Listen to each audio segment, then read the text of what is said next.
Okay so welcome everyone. तो आज मैं अपना क्लास 10th का सबसे पहला chapter chemical reaction and equations इसको हम वन शॉट में करने जा रहे हैं। तो चलो शुरू करते हैं। तो इस चैप्टर को स्टार्ट करने से पहले हमें ना एक चीज़ समझनी पड़ेगी। हमारे यहाँ पे ना दो तरह के प्रोसेस होते हैं, ठीक है। एक तो होता है chemical process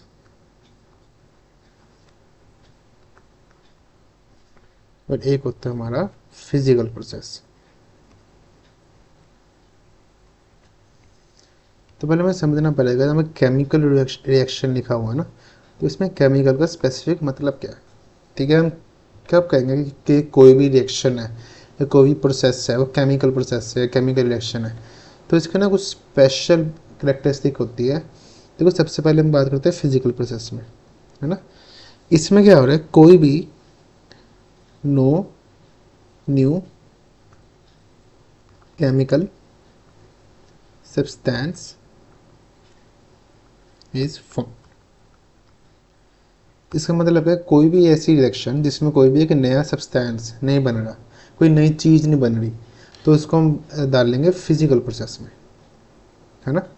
for example simply अगर तुम करें कि हमने एक कंटेनर में लिया, एक कंटेनर में हमने पानी ले लिया, वाटर, और उसको हमने बॉयल कर दिया, नीचे बॉयल कर दिया, तो इसमें क्या होगा, देखो जो वाटर तुम्हारा, इसमें तो चलो पानी है ना। बॉयल करने के बाद भी जो तुम्हारे आगे वेपर्स बनेंगे वो भी वाटर के ही होंगे, है ना। तो बेसिकली इसमें कोई भी न्यू केमिकल सब्सटेंस नहीं बना, तुम्हारा वाटर ही था, बाद में वो वाटर में ही रहा, बस वो वेपर्स में कन्वर्ट हो गया। सिंपल सी प्रोसेस, जैसे कि अब आइस है ना। आइस बेसिकली है क्या, ये भी वाटर ही है, बस सॉलिड फॉर्म में। इसको तुम मेल्ट कर दोगे, तुम्हारा आइस किस में आ जाएगा, लिक्विड फॉर्म में, है ना। तो लेकिन इसमें कोई नई चीज़ तो नहीं बन रही, रहा तो पानी, इसमें भी पानी था, इसमें भी पानी है। तो इस तरह के प्रोसेस को हम कहते हैं फिजिकल प्रोसेस। वहीं दूसरी तरफ केमिकल प्रोसेस कौन सा हो जाएगा, जिसमें new chemical substance is found. वही हो जाएगा केमिकल प्रोसेस, जिसमें एक नया नया सब्सटेंस बन रहा है। मतलब कि तुमने कोई ओरिजिनल सब्सटेंस लिया स्टार्टिंग में, सपोज ए, ठीक है, फिर उसके ऊपर कोई रिएक्शन हुई और आखिरी में कन्वर्ट होकर वो किसी दूसरे सब्सटेंस में बन गया बी। तो इस तरह को हम बोलेंगे केमिकल प्रोसेस, ठीक है। And the process involving this reaction मतलब कि जो भी प्रोसेस में ये हो रहा है केमिकल चेंज, उसको हम बोलेंगे केमिकल रिएक्शन। तो अगर मुझे एक लाइन में केमिकल रिएक्शन की डेफिनेशन लिखनी हो, वो क्या होगी,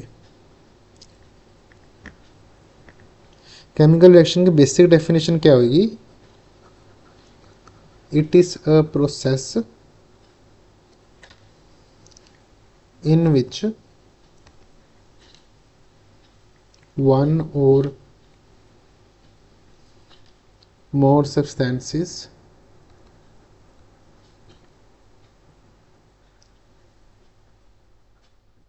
known as reactants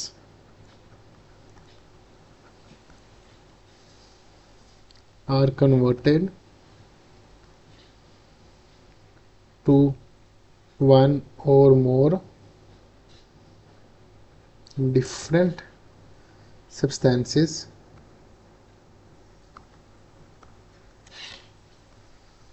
known as products। अब इस डेफिनेशन में हम देखते हैं, देखो एक तो ना इसमें हमारे दो नए टर्म्स आए, एक तो रिएक्टेंट्स, एक प्रोडक्ट्स। ये सिंपल से टर्म है। देखो एक केमिकल रिएक्शन क्या है, जिसमें केमिकल प्रोसेस हो रहा है, मतलब तुमने स्टार्टिंग में कुछ लिया, फिर उसके ऊपर रिएक्शन हुआ और फाइनली कुछ बन गया, मतलब कुछ नया बन गया। तो जो तुम स्टार्टिंग में लेते हो रिएक्शन को स्टार्ट करने के लिए, उसको हम बोलते हैं रिएक्टेंट्स, ठीक है। जो तुम्हारा फाइनली बन जाता है रिएक्शन में, उसको हम बोलते हैं प्रोडक्ट्स, है ना। फॉर एग्जाम्पल इसका एग्जाम्पल लेते हैं। सपोज हमने क्या किया, एक ना मैग्नीशियम रिबन लिया,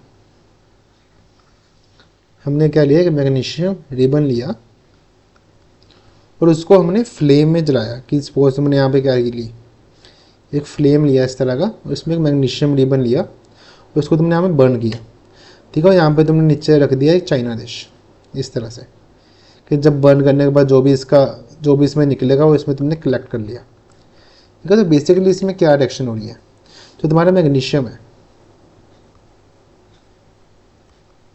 अब मैंने मैग्नीशियम को यहाँ पे Mg लिखा है, तो इसका मतलब क्या होता है कि मैग्नीशियम अगर हम बड़ा लिखेंगे, यहाँ पे लिखने में थोड़ा टाइम लगता है, तो हमने बेसिकली क्या करा, अपने कन्वीनियंट के लिए हमने हर एक केमिकल को, हर एक एलिमेंट को एक सिंबॉलिक फॉर्म दे दिया। तो मैग्नीशियम का एक सिंबॉलिक फॉर्म है Mg, इसको शॉर्ट फॉर्म में हम ऐसे लिख सकते हैं।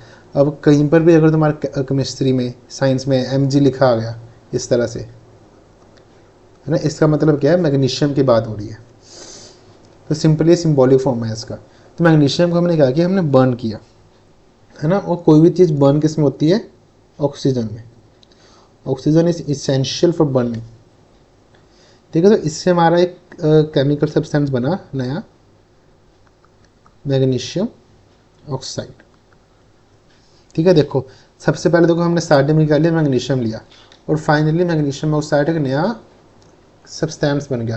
तो केमिकल प्रोसेस है, हाँ ये केमिकल प्रोसेस है। इसका मतलब केमिकल रिएक्शन है, हाँ ये केमिकल रिएक्शन है ना। और जो हमने स्टार्टिंग में लिया मैग्नीशियम और ऑक्सीजन, इसको हम बोलते हैं रिएक्टेंट्स। और जो हमने मैग्नीशियम ऑक्साइड लिया, जो हमारा मैग्नीशियम ऑक्साइड हमारा बन गया रिएक्शन के बाद, इसको हम बोलेंगे प्रोडक्ट्स, है ना। वैसे ही तुम्हारा एक और एग्जाम्पल है, तुम्हारे जो एनसीईआरटी में एक और एग्जाम्पल दे रखा है इन्होंने इसका ही, वो है reaction between lead nitrate and potassium iodide, है ना। इसमें देखो तुम्हारा लेड नाइट्रेट ना, जो लेड है इसका सिंबॉलिक फॉर्म होता है हमारा Pb। तो अगर हम लेड नाइट्रेट को साथ में जोड़ दें तो इसका तुम्हारा सिंबॉलिक फॉर्म क्या बन जाएगा, PbNO3।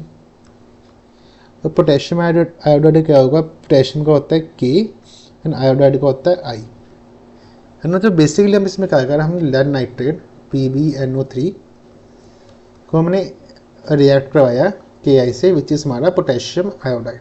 इसको मैं सिंपली सिंबॉलिक फॉर्म में लिख रहा हूँ, मैं इसको वर्ड फॉर्म में नहीं लिख रहा, है ना। तो समझ सकते हो कि मैं PbNO3 लिख रहा हूँ, इसका मतलब क्या, हम लेड नाइट्रेट की बात कर रहे हैं। Ki लिख रहा हूँ तो हम पोटेशियम आयोडाइड की बात कर रहे हैं, है ना। तो जब हमने इसकी रिएक्शन करवाई तो हमारा इससे क्या बना, ठीक है। अगर हमें एक चीज़ हो रहा है इसमें ना, तो एक एक्स्ट्रा इन्फॉर्मेशन लिख सकते हो कि तुम्हारा लेड नाइट्रेट होता है, ये तुम्हारा कलरलेस होता है, तुम्हारी कलरलेस सोल्यूशन होता है, और ये भी तुम्हारा एक कलरलेस सोल्यूशन होता है, ठीक है। जब इसकी रिएक्शन होगी तो तुम्हारे यहाँ पे क्या बन जाएगा, लेड आयोडाइड PbI प्लस हमारा बन जाएगा पोटेशियम नाइट्रेट KNO3, है ना। इसको हम बोलते हैं लेड आयोडाइड, इसको हम बोलते हैं पोटेशियम नाइट्रेट, है ना। और ये जो तुम्हारा PbI है येलो सॉलिड के फॉर्म में बनेगा, और तो ये तुम्हारा बनेगा कलरलेस सॉल्यूशन के फॉर्म में, ठीक है। ये तुम्हारी एग्जांपल है जो हमें एनसीईआरटी में दे रखी है। अब इसको हम थोड़ा स्टडी करते हैं, इस रिएक्शन में बेसिकली हो क्या रहा है। देखो इसमें क्या है, तुम्हारा एक लेड और नाइट्रेट ने एक बॉन्ड बना रखा है जिसकी वजह से जुड़े हुए हैं। सपोज इसमें बेसिकली क्या हो रहा है कि A एंड B आपस में जुड़े हुए हैं, प्लस KNI एक डिफरेंट कंपाउंड है जो कि आपस में जुड़े हुए हैं।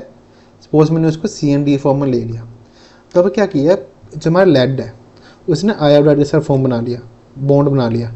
जो तुम्हारा A है वो तुम्हारा किसके साथ बॉन्ड बन गया, D के साथ, प्लस जो तुम्हारा पोटेशियम है उसने बॉन्ड बना लिया नाइट्रेट के साथ विच इज़ Cb। तो अगर मैं गौर से देखो तो बेसिकली केमिकल रिएक्शन में हो क्या रहा है, सबसे पहले बॉन्ड ब्रेकेज हो रही है, यहाँ पे तुमने बॉन्ड ब्रेक किया, सेपरेट हो गए, A एंड B सेपरेट हो गए, C एंड D सेपरेट हो गए, और तुम्हारे न्यू बॉन्ड्स बन गए, न्यू इनमें इनको न्यू कंपाउंड जुड़ गए, A एंड D आपस में जुड़ गए, C एंड B आपस में जुड़ गए, तो इससे हमारे न्यू केमिकल सब्सटेंस बन गए। तो बेसिकली इस रिएक्शन में ये हो रहा है। सेकेंडली हमने क्या लिया, हमने PbNO3 का एक कलरलेस सोल्यूशन लिया, एक टेस्ट ट्यूब में, और दूसरी टेस्ट ट्यूब में हमने KI का सोल्यूशन लिया, है ना, और हमने इसको मिक्स कर दिया, तो फाइनली क्या होगा, हमें एक सोल्यूशन मिलेगा पूरा, और एंड में यहाँ पे हमें टेस्ट ट्यूब के आखिरी में एक सॉलिड फॉर्म में मिलेगा, यहाँ पे कुछ तैरता हुआ आखिरी में, ठीक है। जब तुम लैब में इस रिएक्शन को परफॉर्म करते हो तो तुमने क्या करना है, एक PbNO3 का सोल्यूशन होगा जो कलरलेस होगा, तुमने टेस्ट ट्यूब में ले लिया है। टेस्ट ट्यूब तुम्हारी इस तरह की टेस्ट ट्यूब होती है, यू शेप, और दूसरी टेस्ट ट्यूब में तुमने KI ले लिया जो कि फिर से कलरलेस सोल्यूशन है। अब तुम दोनों को मिक्स कर दिया, तो बेसिकली क्या होगा, इसमें एक सोल्यूशन बन जाएगा आखिरी में जो कि फिर से कलरलेस होगा, और नीचे तुम्हें एक येलो कलर का एक सॉलिड दिखाई देगा जो कि टेस्ट ट्यूब के नीचे तैर रहा होगा सबसे आखिरी में, ठीक है। इसको हम बोलते हैं प्रेसिपिटेट। प्रेसिपिटेट मतलब जो कि नीचे सेटल हो जाए टेस्ट ट्यूब में, ठीक है, इसको हम प्रेसिपिटेट बोलते हैं। और जो तुम्हारे नीचे सेटल हो जाए, इसका इस रिएक्शन में क्या है, ये PbI, है ना। अब जब तुम्हारे प्रेसिपिटेट बन गया, तब इससे हमें पता लगा कि तुम्हारी रिएक्शन कंप्लीट हो चुकी है, और तुम्हारा इसमें जो प्रोडक्ट बन रहा है, एक तो तुम्हारा प्रेसिपिटेट बना, और एक तुम्हारा बना ये जो सोल्यूशन है जो कि तुम्हारा इस केस में है KNO3 सोल्यूशन, ठीक है, जिसको हम पोटेशियम नाइट्रेट कहते हैं, है ना। तो ये तुम्हारी होगी दूसरी रिएक्शन जो तुम्हारे NCERT ने दे रखी है।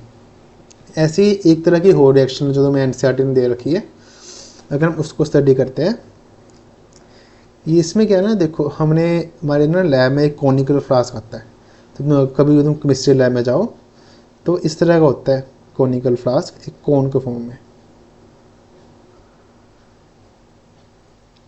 है ना। तो इसमें हम क्या करते हैं कॉनिकल फ्लास्क में, वैसे यहाँ पे पूरा ये ऐसे वो तो नहीं होता, तिखा तो नहीं होता, ऐसे स्लाइड से ऐसे होता है ना। तो हमने इस कॉनिकल फ्लास्क में क्या किया, हमने एक तो ना सबसे पहले इसका जो माउथ है वो हमने कॉर्क से बंद कर दिया पूरा अच्छे से, है ना, और इस माउथ के अंदर एक छोटी सी हमने गैप बना के रखा ताकि इसमें से एक पाइप या फिर ग्लास ट्यूब कुछ भी है ये बाहर निकल जाए, है ना। और इसमें हमने क्या करा, इसमें हमने एक एसिड ऐड किया, सपोज इसमें हमने ऐड किया सल्फ्यूरिक एसिड, ठीक है, और इसमें हमने डाले जिंक के कुछ मेटल एलिमेंट्स, ठीक है, हमने ग्रैनुलेटेड जिंक जिसको हम बोलते हैं ग्रैनुलेटेड जिंक हमने इसमें ऐड किया, ठीक है। तो इसमें क्या होगा, तो इसमें हमने क्या किया, हमने जिंक जिसका सिंबॉलिक फॉर्म Zn है, उसको हमने सल्फ्यूरिक एसिड जिसका सिंबॉलिक फॉर्म क्या होता है H2SO4, इससे हमने रिएक्ट करवाया। तो इससे तुम्हारी रिएक्शन क्या बनेगी, एक तो तुम्हारा जिंक है जो वो तुम्हारा जिंक सल्फेट बन जाएगा, ZnSO4 बन जाएगा, प्लस जो तुम्हारा H2 है ये तुम्हारी बाहर निकल जाएगी इन ए गैस फॉर्म, तुम्हारी H2 है तुम्हारी हाइड्रोजन गैस है ना, और तुम्हारा जिंक सल्फेट है, ये तुम्हारा क्या है, जिंक सल्फेट, ठीक है, जो कि तुम्हारा सोल्यूशन के फॉर्म में टेस्ट ट्यूब के इस कॉनिकल फ्लास्क के अंदर ही रहेगा। अब हमें पता कैसे लगेगा, हम रिएक्शन कर रहे हैं स्पोर्ट्स लैब में, हमें पता कैसे लगेगा कि तुम्हारी रिएक्शन कंप्लीट होगी, तो कुछ टाइम बाद जब तुम्हारी रिएक्शन तुमने सब कुछ सेटअप कर लिया, तो कुछ टाइम बाद तुमने कैंडल लेके आओ, एक बर्निंग कैंडल इसके पास जो ओपनिंग है। अब यहाँ से देखो तुम्हारी H2 हाइड्रोजन गैस बाहर जा रही होगी, है ना। जब भी हाइड्रोजन गैस इसके पास आती है, बर्निंग फ्लेम के पास आती है, तो एक पॉपिंग साउंड के साथ बर्न होती है। तो जब हम फ्लेम को इसके पास लेके जाएंगे, तो जो ये है जो तुम्हारी हाइड्रोजन गैस है, बर्न विद पॉपिंग साउंड, जब अगर तुम्हें ये साउंड आई, इसका मतलब क्या है, तुम्हारी रिएक्शन कंप्लीट हो गई है, तुम्हारे हाइड्रोजन बाहर जा रहा है, और सोल्यूशन में तुम्हारा ZnSO4 बन गया जो तुम्हारा जिंक सल्फेट है, जो कि एक सोल्यूशन के फॉर्म में प्रेजेंट होगा, है ना। तो देखो अब तक हमने केमिकल रिएक्शन की 3 एग्जांपल्स पढ़ी। तो अब हम देखते हैं हमें केमिकल रिएक्शन की कुछ कैरेक्टरिस्टिक, कि हमें पता कैसे लगेगा कि कोई भी केमिकल रिएक्शन कंप्लीट हो चुकी है। कैरेक्टरिस्टिक, है ना। तो सबसे पहला कैरेक्टरिस्टिक क्या होगा इसमें क्या है, कोई PPT बन रहा है, फॉर्मेशन ऑफ प्रेसिपिटेट, है ना। जैसे कि हमने अभी पीछे पढ़ा था इस एग्जाम्पल में, कौन सा एग्जाम्पल है, लेड नाइट्रेट वाला, है ना। इसमें तुम्हारा जब लेड हाइड्राइड का प्रेसिपिटेट बन गया येलो सॉलिड नीचे, तो हमें पता लगा कि रिएक्शन कंप्लीट हो गई है ना। तो ये इसका एक क्या होगा, तो डिफाइनिंग फैक्टर होगा कि हमें पता लगा कि रिएक्शन इस पॉइंट पे आके कंप्लीट हो चुकी है। अब सपोज अगर किसी की रिएक्शन प्रेसिपिटेट नहीं बन रहा, तो इसमें क्या हो सकता है, या फिर एवोल्यूशन ऑफ गैस हो सकती है, एवोल्यूशन ऑफ गैस, जैसे हमारे पिछले एग्जाम्पल में था। और हर गैस के ना कुछ प्रॉपर्टीज होती है, जैसे कुछ गैस बर्न करती है पॉपिंग साउंड के साथ, कुछ एक स्पेसिफिक स्मेल देती है, एक स्पेसिफिक या कलर होता है उसका, है ना। तो डिफरेंट डिफरेंट गैस का डिफरेंट डिफरेंट प्रॉपर्टीज होती है, तो उससे हम पता लगा सकते हैं कि तुम्हारी गैस की एवोल्यूशन हुई है कि नहीं हुई। तो वो तुम्हारा एक डिफाइनिंग फैक्टर होगा कि तुम्हारी रिएक्शन कंप्लीट हुई है कि नहीं हुई। वैसे हमारा थर्ड क्या हो सकता है, चेंज इन कलर। सपोज हमारे रिएक्टेंट्स में तुमने कुछ लिया जिसका कलर, सपोज कोई भी कलर था, सपोज येलो कलर था, है ना। बाद में प्रोडक्ट में उसका कलर सपोज ब्राउन हो गया, हमारे कलर चेंज हो गया, इसका मतलब है तुम्हारी रिएक्शन कंप्लीट हो चुकी है। ठीक है, तो ये तुम्हारा करेक्टरिस्टिक हो गया इसका, चेंज इन कलर, है ना। अब इसका देखो बेस्ट एग्जाम्पल क्या होता है, जैसे कि हमारा ये था पिछला एग्जाम्पल ही था हमारा ये वाला लेड नाइट्रेट वाला, PbNO3 और Ki। एक तो चलो इसका प्रेसिपिटेट था ही, इसका प्रेसिपिटेट का जो कलर है वो भी तो चेंज हुआ। पहले तुम्हारे दोनों सोल्यूशन कलरलेस थे, फाइनली तुम्हारा कलर में चेंज हुआ और येलो बन गया, तो तुम्हारा प्रेसिपिटेट था। तो ये भी एक इसका एग्जाम्पल बन सकता है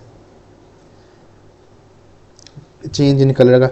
इसमें एक तुम्हारी रस्टिंग का एग्जाम्पल बन सकता है, जो कि हम इस चैप्टर में आखिरी में पढ़ेंगे, तुम्हें उसमें समझ आ जाएगा रस्टिंग क्या होती है। तो वो भी तुम इसके एग्जाम्पल में लिख सकते हो चेंज इन कलर में, है ना। तो उसका फोर्थ पॉइंट क्या हो सकता है, चेंज इन स्टेट, है ना। चेंज इन स्टेट का मतलब क्या है कि सपोज सबसे बेसिक एग्जांपल लेते हैं, बर्निंग ऑफ वैक्स। कैंडल को तुम बर्न कर रहे हो, है ना। वैसे तो कैंडल हमारी सॉलिड है, जैसे जैसे बर्न होती रहती है वो वैक्स के फॉर्म में मेल्ट होती रहती है ना। तो इसका मतलब है उसकी स्टेट है वो चेंज हो रही है ना। तो इस तरह के रिएक्शन को भी हम बोलते हैं, इस तरह के रिएक्शन के एग्जाम्पल आए थे इसमें चेंज इन स्टेट में। ठीक है, इस हमारा फिफ्थ एग्जाम्पल आएगा चेंज इन टेम्परेचर। ये बहुत इंपॉर्टेंट एग्जाम्पल है, बहुत इंपॉर्टेंट कैरेक्टरिस्टिक है।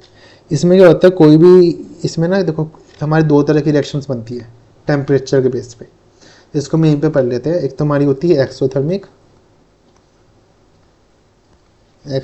रिएक्शन, एक हमारी होती है एंडोथर्मिक रिएक्शन, है ना। अब हमारी एक्सोथर्मिक रिएक्शन में क्या होता है बेसिकली, तो एक्सोथर्मिक रिएक्शन में क्या होता है, कोई भी पूरे केमिकल रिएक्शन हो, ए ने बी के साथ रिएक्ट करके सी बनाया। अब इसमें क्या होता है, कुछ रिएक्शंस में क्या होता है हीट के फॉर्म में बाहर निकलता है, उससे क्या होता है टेम्परेचर इंक्रीज हो जाता है आसे पासे का। उसमें सपोज एक एग्जाम्पल लेते हैं हमने एक बिक्कर लिया इस तरह से, है ना। उसमें हमने क्या किया, उसमें हमने पानी डाला, वाटर डाला, और इसमें हमने एक कंपाउंड डाला जिसको हम बोलते हैं कैल्शियम ऑक्साइड, CaO। ठीक है, अब तुम्हारा CaO क्या है, CaO इज कैल्शियम ऑक्साइड। इसका एक कॉमन नेम भी है जिसको हम बोलते हैं क्विकलाइन। ठीक है, अब इसमें क्या है, अगर तुम्हारा जो क्विकलाइन है ये तुम्हारा वाटर के साथ रिएक्ट करेगा, तो इसमें क्या होगा, कुछ टाइम बाद तुम देखोगे ना, अगर तुम बिकर को हाथ लगा के देखोगे यहाँ पे, तुम्हारा बिकर गर्म हो जाएगा।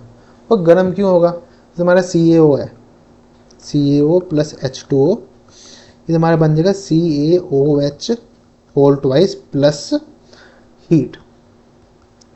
इसमें क्या तुम्हारी हीट बाहर निकलेगी, इससे क्या होता है जो बिकर का टेम्परेचर है वो इंक्रीज होने लग जाएगा, है ना। तो इसका मतलब क्या है कि उस तरह के रिएक्शन जिसमें तुम्हारी हीट है वो बाहर निकल रही है, उस तरह की रिएक्शन को हम बोलते हैं एक्सोथर्मिक रिएक्शन। वहीं दूसरी तरफ अब हम आते हैं एंडोथर्मिक में। एंडो का मतलब क्या है, अंदर देना, अंदर देना, एक्स बाहर निकलना। इसमें क्या है, कुछ रिएक्शन को क्या होता है, सपोज हमने रिएक्शन करवानी है कोई ए एंड बी को ऐड करवाना है, पर वो ए एंड बी नेचुरली आपस में मिक्स नहीं कर सकते, ठीक है। उनको मिक्स करवाने के लिए हमको स्पेशल कंडीशन देनी पड़ेगी। तो इसमें क्या होता है, कुछ रिएक्शंस में क्या होता है, हमें ना इसको हीट प्रोवाइड करनी पड़ती है, होता है ना कि हम कोई चीज़ मिक्स कर रहे हैं, उसको मिक्स करने के लिए हम उसको ना गर्म करने लग जाते हैं। ये तुम्हें लैब उसमें बहुत करते हो, कोई भी केमिकल रिएक्शन है, कुछ भी तुम्हें करना है, अगर तुम्हें किसी दो केमिकल रिएक्शन को जल्दी मिक्स करना है तो हम उसको ना हल्का सा वार्म करने लग जाते हो, उसको हीट करने लग जाते हो, उससे वो जल्दी तुम्हारी रिएक्शन मिक्स होने लग जाती है। तो इन केसेस में जिसमें तुम्हें हीट प्रोवाइड करनी पड़ती है रिएक्शन को इनिशिएट करवाने के लिए, इन जैसे रिएक्शंस को हम बोलते हैं एंडोथर्मिक रिएक्शन, है ना। अब एक एंडोथर्मिक रिएक्शन का अगर हमें एक एग्जांपल लिखना हो तो कौन सा लिख सकते हैं। इसका एग्जांपल है, सपोज हमने क्या किया, एक बेरियम हाइड्रोक्साइड लिया, है ना, इसको हमने रिएक्ट करवाया अमोनियम क्लोराइड से, ठीक है। इसको अगर मैं सिंबॉलिक फॉर्म में लिखते हैं BaOH होल ट्वाइस, को हमने रिएक्ट करवाया AlCl3 से, ठीक है। तो ये तुम्हारा क्या बन जाएगा, ये तुम्हारा बेसिकली बन जाएगा barium barium NCl chloride plus BaCl2 plus ammonium, sorry यहाँ पे ना एक गलत हो गया, एल्यूमिनियम, Al तुम्हारा एल्यूमिनियम होता है, अमोनियम है ना, तो NH4Cl आएगा यहाँ पे, तभी क्यों रिएक्शन थोड़ा सा गलत लग रहा था मुझे। हाँ, barium hydroxide ammonium NH4Cl chloride, तो इसमें क्या बनेगा तुम्हारा बेरियम क्लोराइड बन जाएगा यहाँ पे, और जो NH4 है NH4OH अमोनियम हाइड्रोक्साइड तुम्हारा ये बन जाएगा। तो इस केस में क्या हो रहा है, तुम्हारा जो हीट है ना, इस केस में तुम्हारी प्लस हीट, ठीक है। इसमें क्या है, तुम्हें जो इस रिएक्शन को तुम्हें करवाने के लिए तुम्हें हीट प्रोवाइड करनी पड़ेगी। तो मैंने तुम्हें क्या कहा था, कोई भी दो रिएक्शंस है और तुम्हें उस रिएक्शन को मिक्स करना है या फिर जल्दी उनकी रिएक्शन करवानी है आपस में, तो यहाँ पे अगर तुम्हें हीट प्रोवाइड कर दोगे तो ये रिएक्शन इनिशिएट हो जाएगी, या फिर इस रिएक्शन का जो टाइम है वो कम हो जाएगा, फिर रिएक्शन जल्दी कंप्लीट हो जाएगी, ठीक है। तो इसका एग्जाम्पल ये बनता है, जो हमारा ये है BA, इसको बेरियम का सिंबॉलिक फॉर्म है OH हाइड्रोक्साइड का, तो पूरा बन गया बेरियम हाइड्रोक्साइड, ये तुम्हारा बन गया अमोनियम क्लोराइड, इसको हमने हीट प्रोवाइड करी, ये बन गया बेरियम क्लोराइड एंड अमोनियम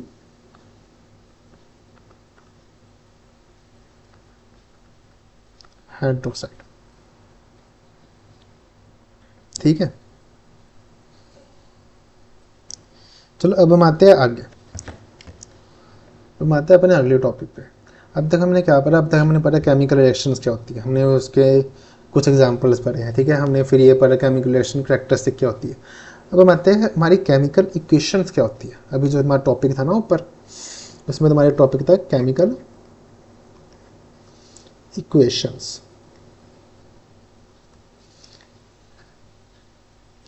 तो केमिकल इक्वेशन, अगर हम इसको केमिकल इक्वेशन को सिंपल टर्म्स में करना हो, ये तुम्हारा क्या है, एक तरह से सिंबॉलिक रिप्रेजेंटेशन है जो अब तक हम करते आए। कि मैंने जैसे कि यहाँ पे लिखा, हमने केमिकल रिएक्शन लिखी है ना, इसको हमने सिंबॉलिक फॉर्म में ये लिखा इस तरह से। तो ये बेसिकली ये है क्या जो अब तक हम करते आए हैं, इसको हम बोलते हैं केमिकल इक्वेशंस। मतलब कोई भी तुम्हारी रिएक्शन हो रही है, अगर हमने उसको सिंबॉलिक फॉर्म में लिखना है इजीली अंडरस्टैंड करने के लिए, तो उसको हम केमिकल इक्वेशन बोलते हैं। तो केमिकल इक्वेशन क्या होगा तुम्हारा, symbolic representation of a chemical reaction, है ना,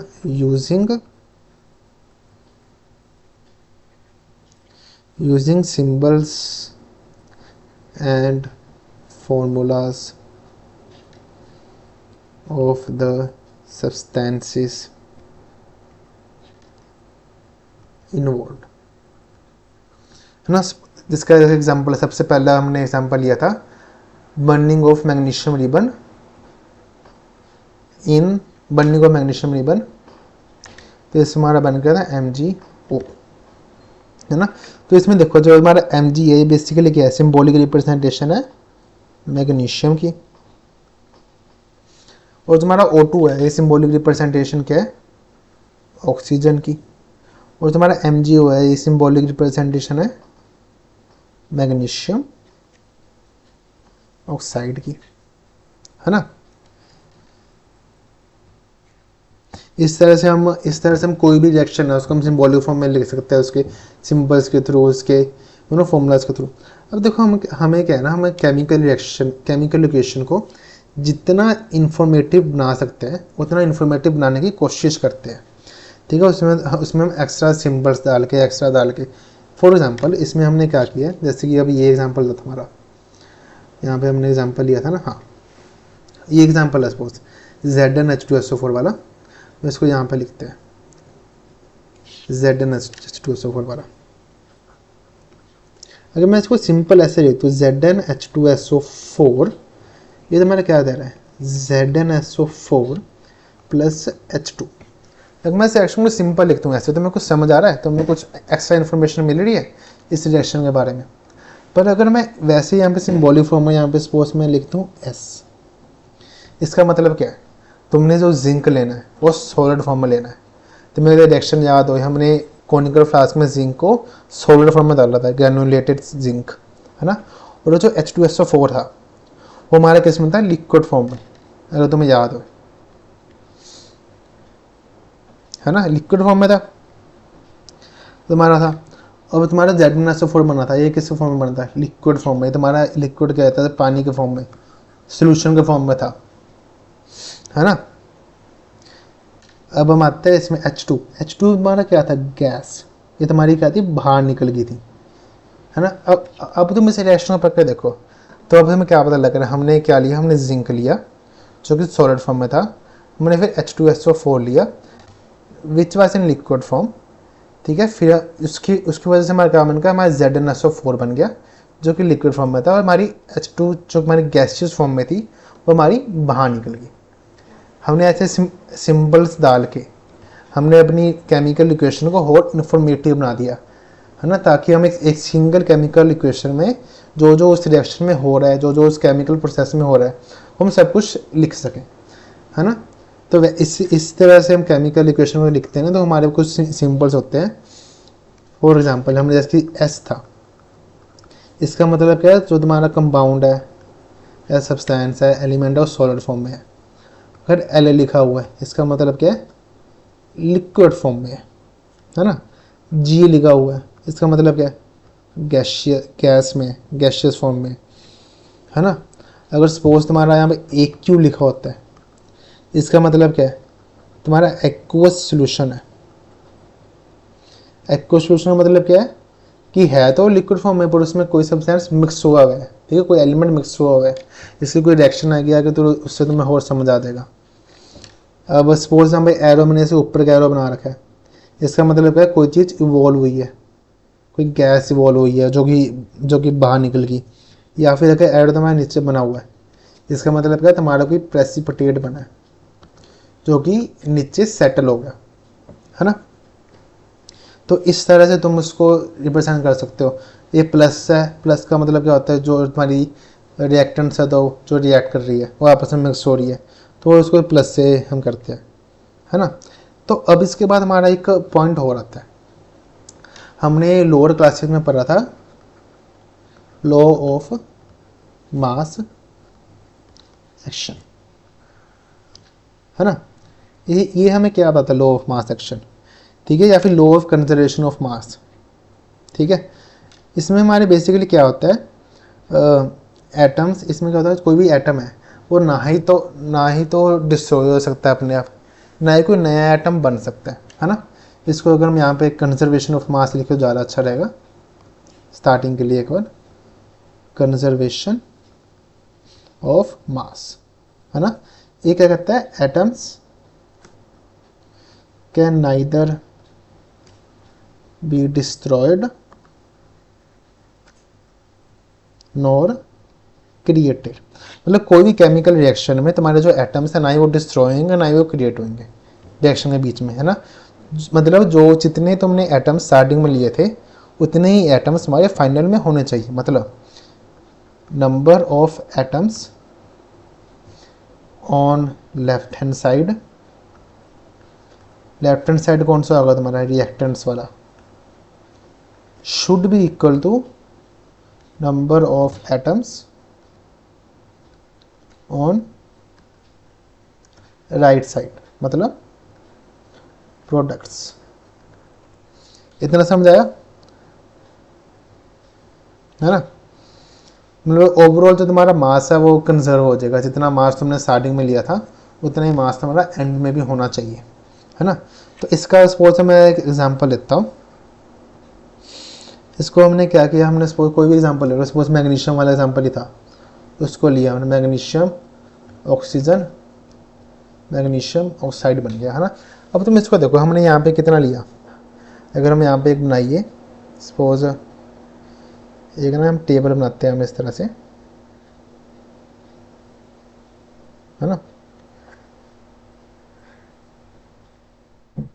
हमारे पास एलिमेंट्स कौन से हैं, मैग्नीशियम है और ऑक्सीजन है, ये रिएक्टेंट्स, ये प्रोडक्ट्स। हमारे रिएक्टेंट साइड में लेफ्ट हैंड साइड में कितने मैग्नीशियम है, 1, प्रोडक्ट में कितने हैं, 1, रिएक्टेंट्स में ऑक्सीजन कितना है, तो 2, प्रोडक्ट में कितना है, 1। तो इसका मतलब क्या, हमारे जो नंबर ऑफ एटम्स है लेफ्ट साइड में और राइट साइड में सेम है, नहीं है। ऑक्सीजन एक एटम गया कहाँ पे, इसका अपने आप डिस्ट्रॉय तो हो नहीं सकता। हमारा law of conservation of mass कहता है कोई भी atom neither can be destroyed and neither can be created, है ना। तो बीच में अपने आप डिस्ट्रॉय कैसे हो गया, तो इसका मतलब है कुछ तो गलती है इस केमिकल इक्वेशन में, है ना। तो यहाँ से हमारे कॉन्सेप्ट आता है बैलेंसिंग ऑफ केमिकल इक्वेशंस। इसमें बेसिकली हम क्या करते हैं, जो नंबर ऑफ एटम्स है लेफ्ट हैंड साइड में और राइट हैंड साइड में उसको इक्वल करना है, तो इसके लिए हम बैलेंसिंग करते हैं, ठीक है। सबसे पहले हम क्या करेंगे, सपोज हमें ये इक्वेशन दे दी इस तरह से, मैग्नीशियम प्लस ऑक्सीजन और MgO, तो हमने पहले एक ऐसा टेबल बना दिया इसको चेक करने के लिए कि हमारे नंबर ऑफ एटम्स इक्वल है कि नहीं है। हमें पता लगे कि इक्वल नहीं है ना। तो फिर अब हम सोचना शुरू करेंगे कि इक्वल करने के लिए हमें क्या करना चाहिए। तो हमने देखा है यहाँ पे ऑक्सीजन 2 है, यहाँ पे 1 है, तो ऐसा करते हैं सिंपली इसको 2 से मल्टीप्लाई कर देते हैं। हमारे प्रोडक्ट में जहाँ पे भी ऑक्सीजन है वहाँ पे हम 2 कर देते हैं, तो उससे हमारा ऑक्सीजन तो एक बार हो जाना चाहिए, है ना। तो हमने क्या किया, मैग्नीशियम प्लस ऑक्सीजन और MgO, यहाँ पे हमारा ऑक्सीजन था, इसको 2 करने के लिए हमने यहाँ पे 2 कर दिया, मतलब हमारे 2 MgO बन रहे हैं। तो इससे हमारा क्या बना, अब मतलब मैग्नीशियम ऑक्साइड जो कंपाउंड है वो 2 बन रहे हैं, है ना। तो इससे हमारा क्या बना, अगर हम फिर से टेबल बनाइए, ऊपर वाला ही ऑक्सीजन,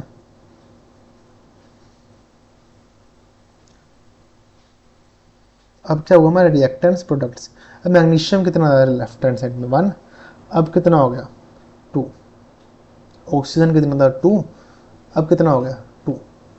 हमारा ऑक्सीजन तो बैलेंस हो गया, अब हमारा मैग्नीशियम गलत हो गया, तो मैग्नीशियम को हमें फिर से बैलेंस करना पड़ेगा। तो इसके लिए हम क्या करेंगे, फिर से यहाँ पे इंटू 2 कर देंगे। उसके लिए अब हम यहाँ पे क्या करेंगे, मैग्नीशियम इंटू 2 है, मतलब हमने 2 मैग्नीशियम लेने हैं, तो हमने 2 लगा दिए यहाँ पे, प्लस O2 गिव्स 2MgO। अब देखो, अब तुम चेक करो, हमारे लेफ्ट हैंड साइड में कितने मैग्नीशियम है 2, राइट में कितने हैं 2, ऑक्सीजन कितने हैं 2, यहाँ पे कितने हैं 2। तुम्हारी अब ये पूरी रिएक्शन बैलेंस हो चुकी है। तो अब जो हमारे law of conservation of mass है इसको फॉलो कर रहा है ना। तो इस तरीके से तुम कोई भी केमिकल रिएक्शन बैलेंस कर सकते हो। तुम्हें इस तरह की बैलेंसिंग ना बहुत सारी तुम्हारे एग्जांपल्स हैं NCERT में दे रखे हैं, एग्जांपल्स के फॉर्म में, इनर क्वेश्चन के फॉर्म में, बैक एक्सरसाइज के फॉर्म में। तुम इसको सॉल्व करके देखना एक बार, ठीक है। अगर तुमसे कोई सॉल्व नहीं होता तो मैंने इन सब के सोल्यूशन तुम्हारे इसी चैनल पे मैंने डाल रखे हैं। जो इन क्वेश्चन है उनको तो मैंने डाल रखे हैं, जो लास्ट एक्सरसाइज जो क्वेश्चन है वो मैं कुछ दिनों में डाल दूंगा, तो तुम मुझसे क्रॉस चेक कर सकते हो प्रैक्टिस के लिए। तुम्हें एक बार यहाँ पे कॉन्सेप्ट समझ आ गया कि तुम्हें कैसे बैलेंस करना है, अब इसको प्रैक्टिस तुमने करनी है, ठीक है, अच्छे से, ताकि तुम्हारे टिप्स पे हो जाए। और ये क्वेश्चन अगर आए तुम कर पाओगे, स्कोरिंग क्वेश्चन है, ज़्यादा डिफिकल्ट होता नहीं है, ठीक है। एक बार करके देखना है, खुद इसको एनसीईआरटी से पढ़ के देखना ये वाला पोर्शन। अब हम आते हैं अपने अगले टॉपिक पे। तो सबसे लास्ट टॉपिक है ऑलमोस्ट ये हमारे चैप्टर का, जो कि है टाइप्स ऑफ केमिकल रिएक्शंस। अब देखो हमने केमिकल रिएक्शन पढ़ लिया क्या होते हैं, हमने केमिकल रिएक्शंस के डिफरेंट वो भी पढ़ ली, कैरेक्टरिस्टिक क्या होते हैं, है ना। हमने इक्वेशंस पढ़ ली, केमिकल रिएक्शन को रिप्रेजेंट कैसे करेंगे। अब हमने पढ़ना केमिकल रिएक्शन के टाइप्स क्या होते हैं, कितने कितने प्रकार की केमिकल रिएक्शंस होती है, उन समय क्या डिफरेंसेस होते हैं। सबसे पहले हम आते हैं कॉम्बिनेशन रिएक्शन पे। देखो ये तुम्हारे नाम से ही क्लियर है, जिन भी रिएक्शन में कोई दो सब्सटेंस या एलिमेंट सपोज ए प्लस बी आपस में रिएक्ट करके कंबाइन हो जाए, मतलब ए एंड बी बन गया, कोई दो डिफरेंट एलिमेंट या सब्सटेंस कंबाइन करके एक सिंगल कंपाउंड या एक कंपाउंड या मॉलिक्यूल बना ले, इस जैसे रिएक्शन को हम बोलते हैं कॉम्बिनेशन रिएक्शन। वैसे अगर उसको लिखना है कैसे कैसे लिखोगे, टू और मोर reactants combine to form single product, है ना, इस नोन एज कॉम्बिनेशन रिएक्शन। अब इससे कुछ एग्जांपल्स ले सकते हैं। सबसे पहला एग्जांपल जो ये वाले था Mg plus O2 MgO, it's a type of combination reaction, है ना। अब हमें कोई डिफरेंट अगर एग्जांपल लेना हो, फॉर एग्जाम्पल जो हमने अभी पढ़ा था ऊपर एक एक्सोथर्मिक रिएक्शन में, कैल्शियम ऑक्साइड प्लस वाटर। अगर तुम्हें याद हो हमने ऊपर एक वो पढ़ा था ना एक्सोथर्मिक एंडोथर्मिक रिएक्शन, उसमें ये रिएक्शन पढ़ी थी। कैल्शियम ऑक्साइड हमने बीकर में पानी लिया, उसमें कैल्शियम ऑक्साइड डाल दिया जो कि तुम्हारा सॉलिड फॉर्म में था, है ना, और ये तुम्हारा लिक्विड फॉर्म में था। इससे हमारा क्या बना CaOH होल ट्वाइस, तो तुम्हारे एक्वस फॉर्म में बन गया, है ना, प्लस हीट के फॉर्म में बाहर निकल गई थी। इससे हमारा बिकर है वो गर्म हो गया था, है ना। तो हमारा CaO है, इसको तुम्हें याद हो, ये हमारा होता है कैल्शियम ऑक्साइड, है ना। अब देखो इसमें ना एक स्पेशल मतलब कि बहुत स्पेशल बात आती है। तो तुम्हें कैल्शियम ऑक्साइड याद हो, इसका मैंने तुम्हें एक कॉमन नेम बताया था पीछे काम पे, हाँ, क्विक लाइन, है ना, क्विक लाइन।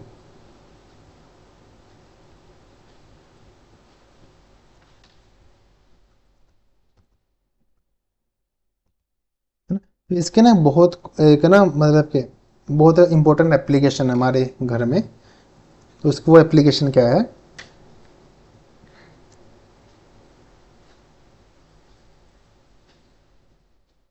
जो तुम्हारा इसमें एप्लीकेशन क्या है, जो तुम्हारा ये CaOH होल ट्वाइस है ना, इसको हम क्या बोलेंगे, इसकी ये तुम्हारा कैल्शियम ऑक्साइड है। तो ये जो तुम्हारा क्या बन गया, ये तुम्हारा बन गया कैल्शियम हाइड्रोक्साइड, है ना।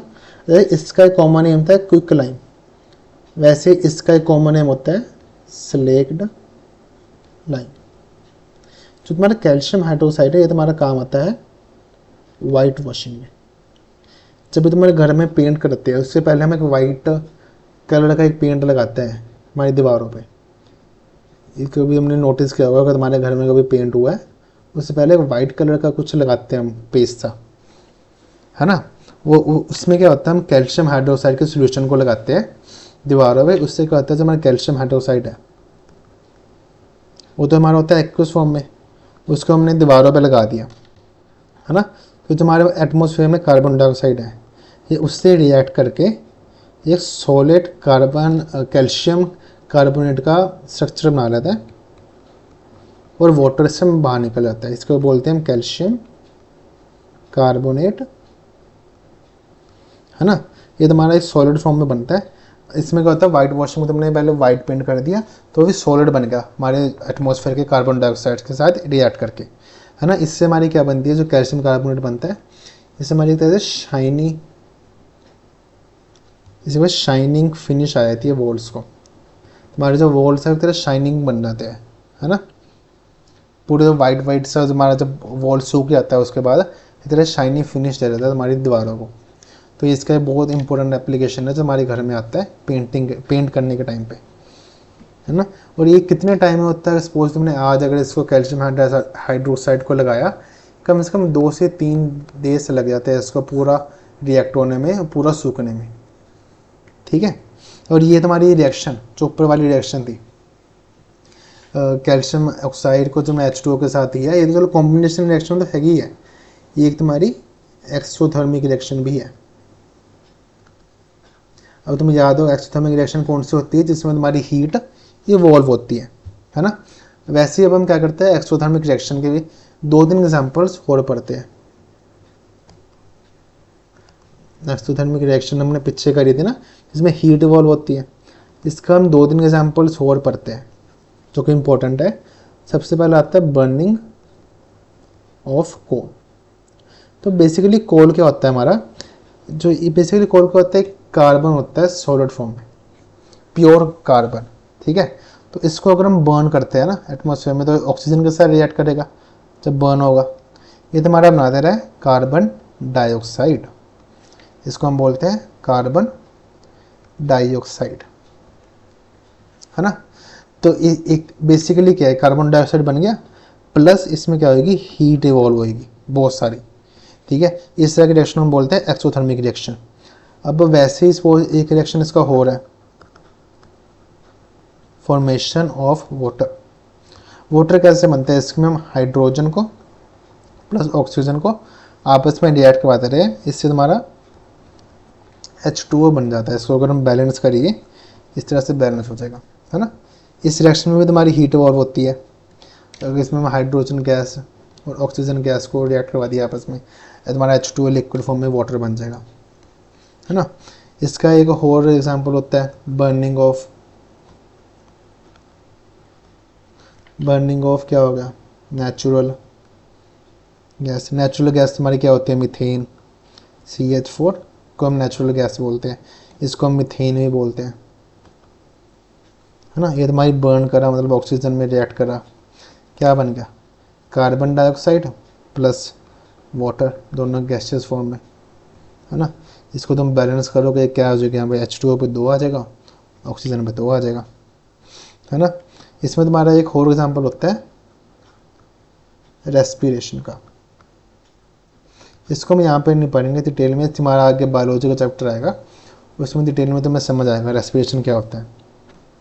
पता है रेस्पिरेशन बेसिकली क्या होता है, अगर मैं बताऊँ, हमारे ना जो एनर्जी मिलती है उसका एक स्पेशल केमिकल कंपाउंड होता है जिसको हम बोलते हैं ग्लूकोज, जिससे हमें एनर्जी मिलती है ना। तो केमिकल स्ट्रक्चर होता है C6H12O6।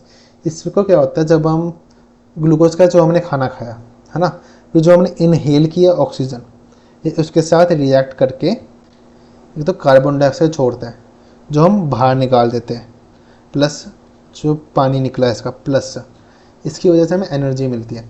तो बेसिकली क्या होता है, हमारा ना हमने खाना खाया, वो सपोज बहुत सारे एटम से बना हुआ है ना। फिर हम इन एटम को ना हम छोटे छोटे पार्ट्स में तोड़ते हैं, इसको तोड़ने के लिए हमें चाहिए होती है ऑक्सीजन। जब तुम्हारे छोटे छोटे पार्ट में टूट जाता है तो उससे क्या निकलती है, इस रिएक्शंस में निकलती है फिर एनर्जी या फिर हीट कह लो। जब तुम्हारी एनर्जी निकलती है उसकी वजह से हम कोई भी अपना डे टू डे लाइफ है, जो भी हम चल रहे हैं, मूवमेंट कर रहे हैं, कुछ भी कर रहे हैं, वो उसके लिए इस एनर्जी की ज़रूरत पड़ती है ना। एनर्जी निकलती है इस प्रोसेस में। जब तुम्हारा ग्लूकोज जो कि तुमने खाना खाया बाहर से, जो तुमने ऑक्सीजन इनहेल की, उसके साथ रिएक्ट करके तुम्हारा ये एनर्जी रिलीज़ कर देता है, ठीक है। इसको बाकी हम डिटेल में आगे ना हमारा चैप्टर आएगा लाइफ प्रोसेसेस करके, बायोलॉजी का चैप्टर है, उसमें हम पढ़ेंगे, फिर में और डिटेल में समझ आ जाएगा, ठीक है, इसमें क्या हो रहा है। तो अब हम आते हैं अपने दूसरी रिएक्शन में। अब तक हमने कॉम्बिनेशन रिएक्शन पढ़ ली, जिसमें क्या था, 2 डिफरेंट रिएक्टेंट्स कंबाइन करके एक सिंगल प्रोडक्ट बनाते थे। अब हम आते हैं सेकेंड रिएक्शन में, डीकॉम्पोजिशन रिएक्शन। अब इसमें क्या हो रहा है, देखो तुम्हारे नाम से क्लियर है, डीकॉम्पोजिशन। कॉम्बिनेशन में क्या था, 2 डिफरेंट रिएक्टेंट्स कंबाइन करके एक सिंगल प्रोडक्ट बनाएंगे।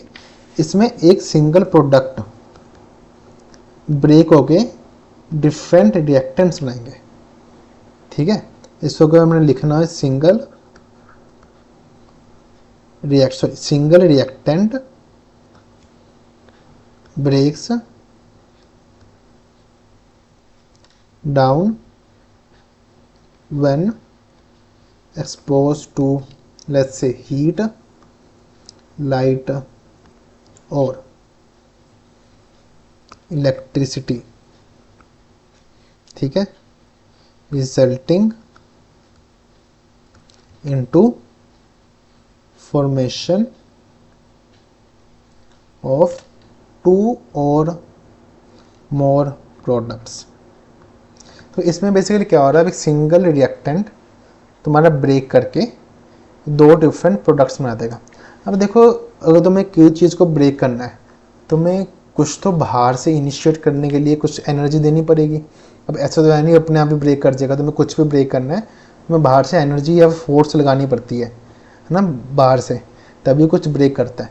तो अब इस केमिकल रिएक्शन को ब्रेक करने के लिए, इसकी डिकम्पोजिशन करने के लिए, को हम इनिशिएट करने के लिए हम डिफरेंट फॉर्म्स यूज़ करते हैं एनर्जी के। या तो हम इसको एनर्जी प्रोवाइड कर दिए किसमें, हीट के फॉर्म में, इसको हीट कर दो, गर्म कर दो, उस चीज़ को एनर्जी प्रोवाइड हो जाएगी और फिर ब्रेक कर देगा।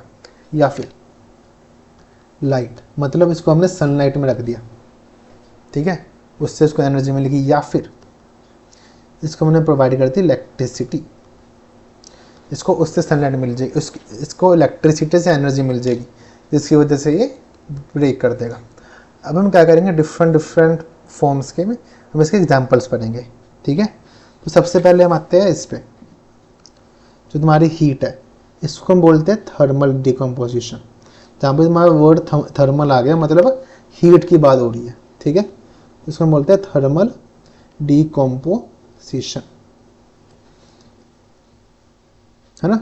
तो इसकी थ्योरी तुम लिख सकते हो, क्या है थर्मल डिकम्पोजिशन, क्या है, जिसमें हमारी कोई भी सिंगल रिएक्टेंट डिफरेंट प्रोडक्ट्स में डिकम्पोज हो रहा है with the help of heat.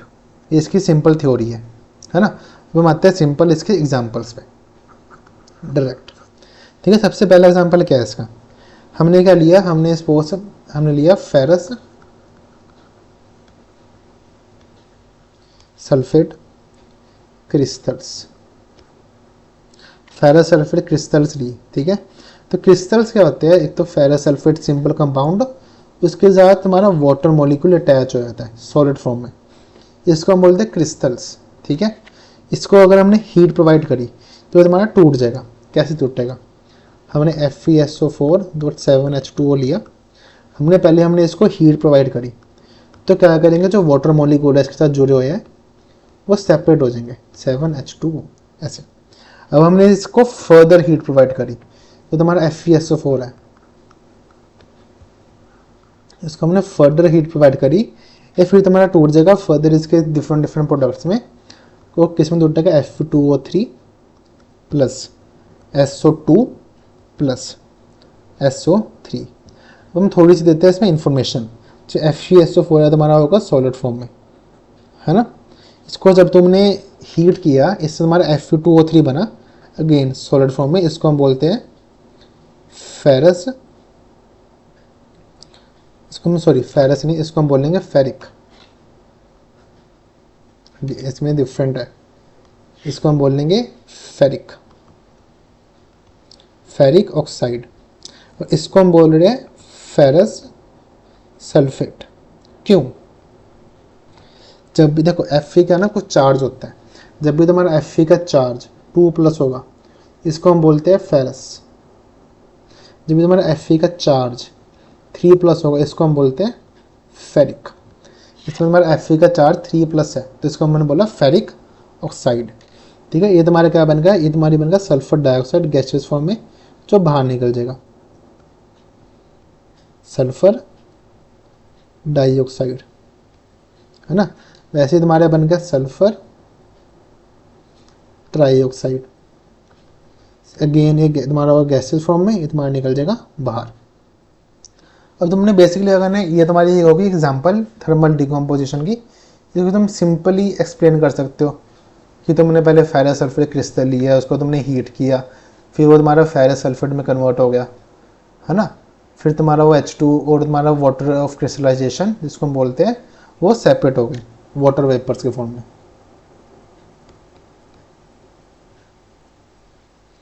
है ना। अब देखो इसका जो हमारा, अब हमें पता कैसे लगा रिएक्शन हमारी कंप्लीट हो गई है। तो तुम्हारे फेरस सल्फेट है, ये तुम्हारा होता है वाइट कलर का, ठीक है, तुम्हारा होगा वाइट कलर का।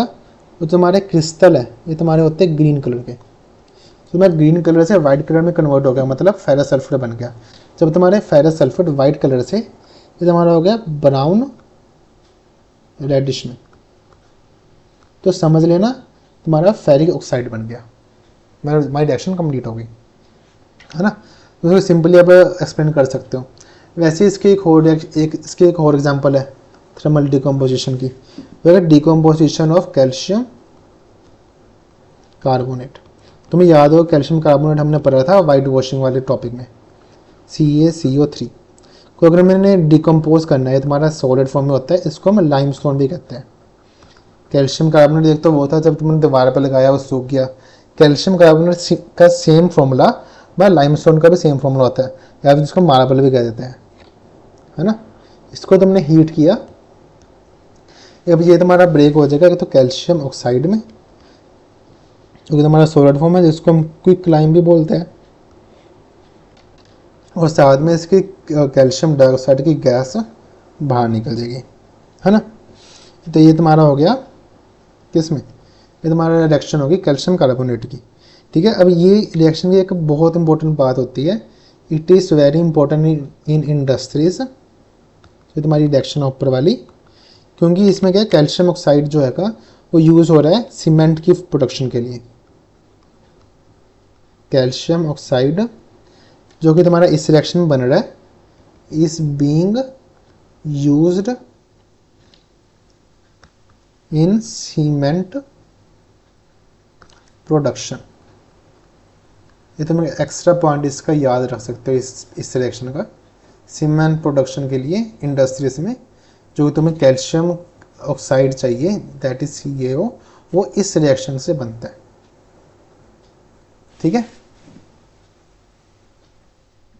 अब हम आते हैं सेकंड पे। हमारा सेकंड क्या था, थर्मल डिकम्पोजिशन होगी। फिर हमारा क्या था second, photolytic decomposition. Photolytic decomposition, है ना। अब हम इस एग्जाम्पल पढ़ते हैं। फोटोलाइटिक वैसे तो ईजी है, तुम्हें क्या आता है अगर तुम्हें थ्योरी लिखनी है इसकी, सिंगल कंपाउंड ब्रेक्स इनटू 2 और 3 products with the help of light, है ना। इससे तुम्हें एग्जाम्पल लिखना हो तो क्या एग्जाम्पल हो सकता है, इसका सबसे बेस्ट एग्जाम्पल आता है सिल्वर क्लोराइड का। तो इसमें क्या होता है, तुमने सिल्वर क्लोराइड लिया एक किसी में चाइना डिश में सपोज, उसको तुमने फिर लाइट के अंदर, सनलाइट के अंदर रख दिया तो तुम्हारा रिएक्शन ब्रेक हो जाएगा। तो क्या होगा, सिल्वर क्लोराइड को तुमने लाइट के अंदर रखा, है ना, ये तुम्हारा ब्रेक हो गया सिल्वर में और क्लोरीन में, है ना। तो this reaction results in silver chloride turning grey in colour, ठीक है। तो हमारा सिल्वर का कलर क्या होता है, खुद सोचो सिल्वर का कलर क्या होता है, ग्रे कलर का होता है ना। तो एंड में क्या होगा, तुम्हारे ग्रे कलर का, तुम्हारा ग्रे कलर बन जाएगा यहाँ पे, ठीक है, जिसकी वजह से तुम्हारी रिएक्शन कंप्लीट हो जाएगी। अब ये रिएक्शन यूज़ कहाँ पे होती है, ये रिएक्शन तुम्हारी यूज़ कहाँ पे होती है, ये तुम्हारी यूज़ होती है ब्लैक एंड वाइट फोटोग्राफी में। चलो वैसे तो अभी आजकल तो इसका जरूरत होती नहीं इतनी, तो जब पुराने ज़माने में जब black and white photography use करते थे तो उसके लिए हम इस रिएक्शन का यूज़ करते थे। इसमें क्या करते थे हम, सिल्वर क्लोराइड को लाइट में रख दिया तो Ag बन गया जो कि तुम्हारा ग्रे कलर में बन जाएगा, फिर तुम्हारा ये क्लोरीन गैस बन गई, ठीक है। ये तुम्हारी होगी रिएक्शन किसकी, फोटोलाइटिक की। इसमें एक फोटोलाइटिक रिएक्शन में एक और रिएक्शन हो सकती है अगर तुम्हें लिखनी है, that is decomposition of hydrogen peroxide, ठीक है, जिसका केमिकल फॉर्मूला होता है H2O2। तो इसमें क्या कर दिया हमने, H2O2 को लिया, उसको सनलाइट को एक्सपोज कर दिया, जैसे हमने पिछले किया था, सनलाइट को एक्सपोज किया तो क्या हो जाएगा, ब्रेक करके तो हमारा वाटर में कन्वर्ट हो जाएगा, प्लस ऑक्सीजन गैस है जो बाहर निकल जाएगी, ठीक है, इन सनलाइट। एक तुम्हारी ये रिएक्शन होगी इसकी, इसकी क्या कहते हैं, फोटोलाइटिक डिकम्पोजिशन की, है ना। तो अब हम आते हैं सबसे लास्ट वाले में जो कि बहुत इंपॉर्टेंट है। इसमें एक एक्टिविटी भी दे रखी है तुम्हें उसमें एनसीईआरटी में, जो कि तुम्हें पढ़नी चाहिए, इलेक्ट्रोलाइटिक डिकम्पोजिशन, है ना। देखो इसमें हमने क्या किया, इलेक्ट्रोलाइटिक डिकम्पोजिशन में हमने सपोज एक मग लिया, है ना, इस तरह से मग लिया, और इसमें हमने क्या करा, यहाँ पे 2 छेद करके, यहाँ पे होल करके एक टेस्ट ट्यूब ऐसे रिवर्स में खड़ी कर दी, ठीक है। और इसको हमने यहाँ से सील करके कॉर्क से इसके अंदर हमने डाल दिया इलेक्ट्रोलाइट। इलेक्ट्रोलाइट क्या होता है, हमें डाल दिया ग्रेफाइट रोड या फिर इलेक्ट्रोलाइट। ये तुम्हारी इलेक्ट्रिसिटी को एक गुड कंडक्टर होते हैं, इसमें से इलेक्ट्रिसिटी अच्छे से कंडक्ट हो सकती है, ठीक है। और इसमें हमने फिर फिल कर दिया पानी, और हमने फिर क्या करा, जो तुम्हारा पानी है वैसे वो इस तरह से फिल होगा, कुछ इसके नीचे नीचे फिल होगा बाहर, और यहाँ पे इसको ऊपर ऐसे फिल हो जाएगा, है ना। और इसको हमने फिर इलेक्ट्रिसिटी के सोर्स से जोड़ दिया, एक बैटरी से यहाँ पे इसको जोड़ दिया, 6 वोल्ट बैटरी, ठीक है। तो इसमें क्या है, हमने इसमें क्या होगा, सपोज हमने वाटर है ना इसमें H2O, इसके थ्रू हमने भेजी इलेक्ट्रिसिटी। तो तुम्हारा वाटर है, तुम्हारा hydrogen gas plus oxygen gas में ब्रेक डाउन हो जाएगा।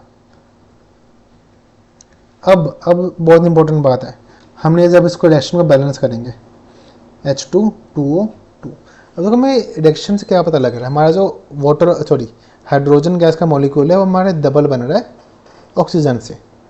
और ये चीज़ हमें फिजिकली दिखेगी भी, जब तुम टेस्ट ट्यूब को गौर से देखोगे बाद में, रिएक्शन कंप्लीट होने के बाद, तो तुम्हारी गैस है, देखो नीचे तुम्हारा पानी रह जाएगा, है ना। तो तुम्हारी गैस है वो टेस्ट ट्यूब के ऊपर फिल होनी शुरू हो जाएगी। तो तुम्हारे जो ऊपर टेस्ट ट्यूब के यहाँ पे ऊपर है, यहाँ पे तुम्हारा गैप बनना शुरू हो जाएगा, और नीचे पानी आना शुरू हो जाएगा, ठीक है, नीचे पानी रहेगा। तो क्या होगा, एक टेस्ट ट्यूब में जो गैप है वो कम होगा दूसरे टेस्ट ट्यूब के मुताबिक। एक टेस्ट ट्यूब में जो गैप है वो ज़्यादा होगा, दूसरे टेस्ट ट्यूब में जो गैप है ऊपर से वो कम होगा।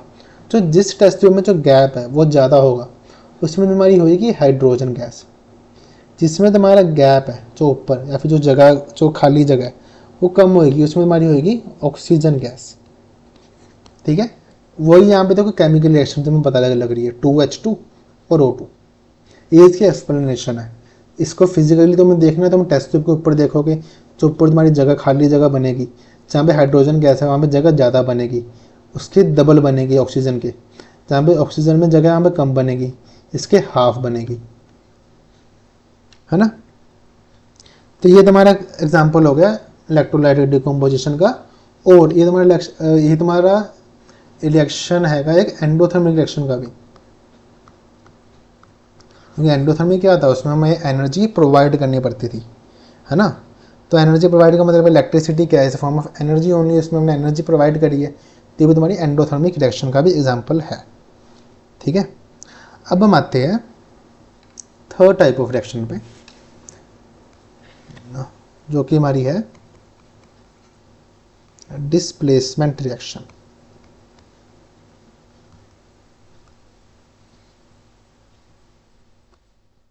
है ना।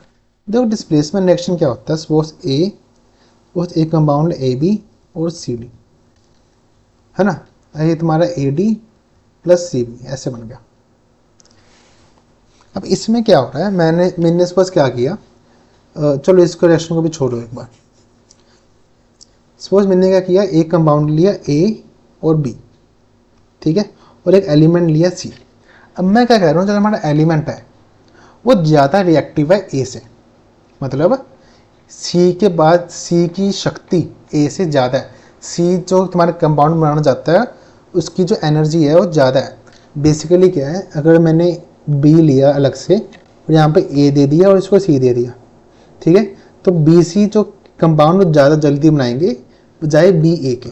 क्यों? क्योंकि सी जो है वो ज़्यादा रिएक्टिव है, सी ज़्यादा जल्दी बी से कंपाउंड बनाएगा ए से। ठीक है, तो इस केस में क्या होगा, सपोज ए बी पहले से बना हुआ है और मैंने इसको सी से कर दिया, मतलब कि कोई कमज़ोर बंदा है ना, उसका कोई दोस्त है, तो कमज़ोर बंदा अगर ताकतवर बंदे से लड़ेगा तो आखिर में तो हार ही जाएगा ना। तो इसमें क्या हो जाएगा, जो सी है वो बी को डिस्प्लेस कर देगा, तो ए की जगह सी आ जाएगा और ए को ये बाहर निकाल देंगे क्योंकि वो कमज़ोर था। तो इस तरह के रिएक्शन को हम बोलते हैं डिस्प्लेसमेंट रिएक्शन। कि बेसिकली इसमें क्या हो रहा है, कोई स्ट्रोंगर रिएक्टिव एलिमेंट एक वीकर रिएक्टिव एलिमेंट को अपनी जगह से डिस्प्लेस कर दे और एक न्यू केमिकल कंपाउंड बन जाए।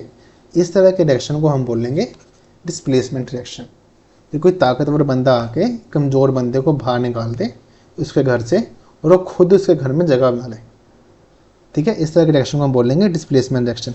अगर इसकी हमें लिखना हो, अगर हमें it is a chemical reaction in which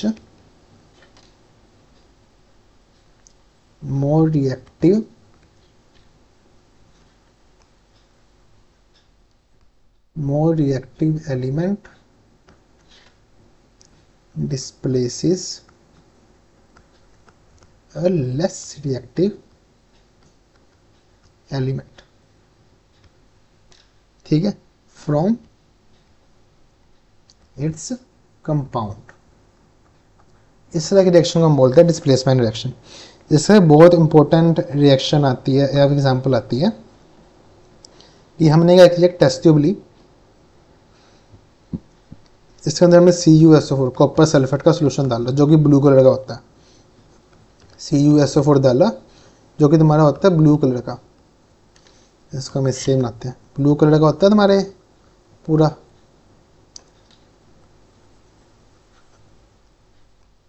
है ना, और इसमें हमने एक रखी नेल। नेल पता है ना क्या होता है, कील, वो रखा। तो इसमें क्या होगा, एक रिएक्शन होगी।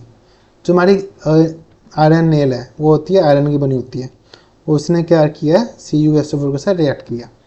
ये तुम्हारी क्या है, आयरन नेल, इसके साथ रिएक्ट किया। जो तुम्हारा आयरन है, ठीक है, वो ज़्यादा रिएक्टिव है कॉपर से इस केस में। तो तुम्हारा आयरन है वो कॉपर को डिस्प्लेस कर देगा और FeSO4 बना देगा और जो कॉपर है वो बाहर निकल जाएगा। ठीक है, ये तुम्हारा होगा एक्वस फॉर्म में, ये तुम्हारा होगा सॉलिड फॉर्म में कॉपर, ये तुम्हारा होगा सॉलिड फॉर्म में, ये तुम्हारा होगा एक्वस फॉर्म में। है ना, तो अब इससे क्या होगा, इस केस में तुम्हारा क्या होगा, जो हमारा आयरन है, तुम्हारी आयरन है उसने उसको डिस्प्लेस कर दिया है ना। तो इसमें क्या होगा, जो इसका ब्लू कलर है, ब्लू कलर है वो डी कलराइज हो जाएगा, ब्लू कलर हट जाएगा। क्यों? क्योंकि अब इसमें कॉपर है वो बाहर निकल गया, तुम्हारा ब्लू कलर आता है CuSO4 की वजह से।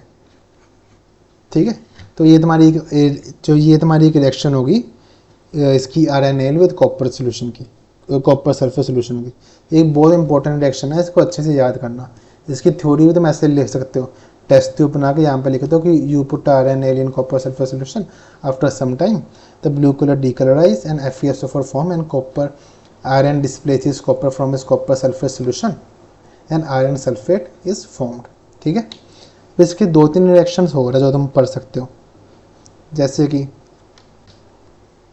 सिमिलर रिएक्शन है, Zn जिंक लिया तुमने, उसको तुमने कॉपर सल्फर सोल्यूशन में डाल दिया, सेम ZnSO4 बन जाएगा प्लस कॉपर बाहर निकल जाएगा, ये सॉलिड फॉर्म में हो जाएगा, ये एक्वस हो जाएगा, ये एक्वस है, ये भी तुम्हारा क्या हो जाएगा सॉलिड फॉर्म में। वैसे ही तुम जिंक की जगह लेड ले सकते हो, लेड को तुमने इस कॉपर क्लोराइड के सोल्यूशन में डाला, ये तुम्हारा क्या होगा कॉपर क्लोराइड। फिर क्या हो गया, PbCl2 बन गया, लेड क्लोराइड प्लस कॉपर इस सॉलिड हो जाएगा तुम्हारा, कॉपर जो है ये वाला, ये तुम्हारा हो जाएगा सॉलिड, ये तुम्हारा क्या हो जाएगा एक्वस। ठीक है, ये होगी तुम्हारी डिस्प्लेसमेंट रिएक्शन। वो यहाँ पे आता है चौथी रिएक्शन जो हमने पढ़नी है, वो है डबल डिस्प्लेसमेंट। Double displacement. ये मैं नाम से ही क्लियर है, डबल डिस्प्लेसमेंट में क्या हो रहा है, डिस्प्लेसमेंट में क्या होता है, कोई एक एलिमेंट दूसरे एलिमेंट को डिस्प्लेस करेगा उससे कंपाउंड से। तो इसमें क्या होगा, डिस्प्लेसमेंट दो बार ही होगी। तो इसमें सपोज हमने दो कंपाउंड ले लिए सी डी, है ना। अब इसमें क्या हो रहा है, ए कह रहा है यार मुझे तो डी पसंद है, ठीक है, और सी कह रहा है यार मुझे तो बी पसंद है। तो ये इसमें आपस में समझौता हुआ कि सी कहता है भाई मैं ए को डिस्प्लेस कर देता हूँ क्योंकि मुझे तो बी पसंद है, और ए कहता है चलो मैं सी को डिस्प्लेस कर देता हूँ क्योंकि मुझे डी पसंद है।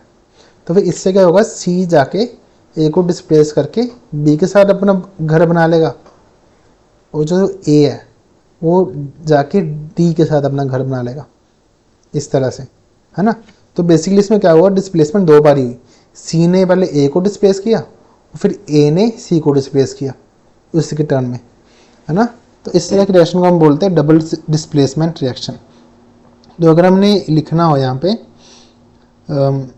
It is a chemical reaction, it is a chemical reaction in which two compounds react,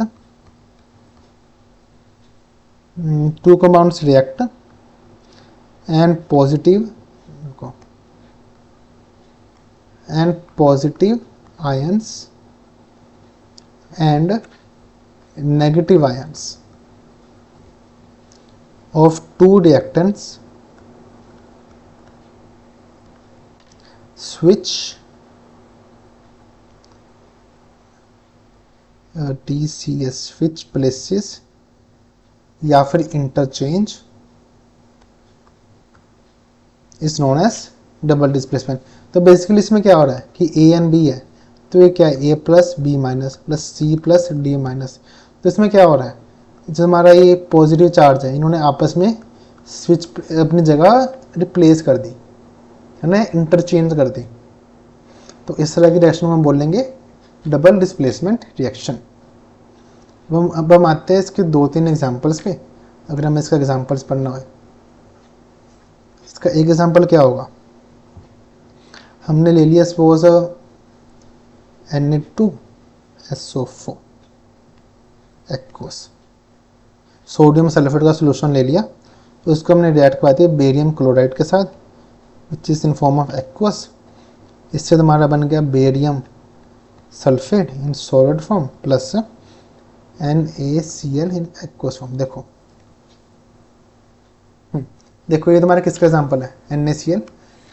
sodium ने बेरियम को रिप्लेस किया, बेरियम ने सोडियम को रिप्लेस किया, है ना। और तुम्हारा सॉलिड फॉर्म बना है बेरियम सल्फेट का,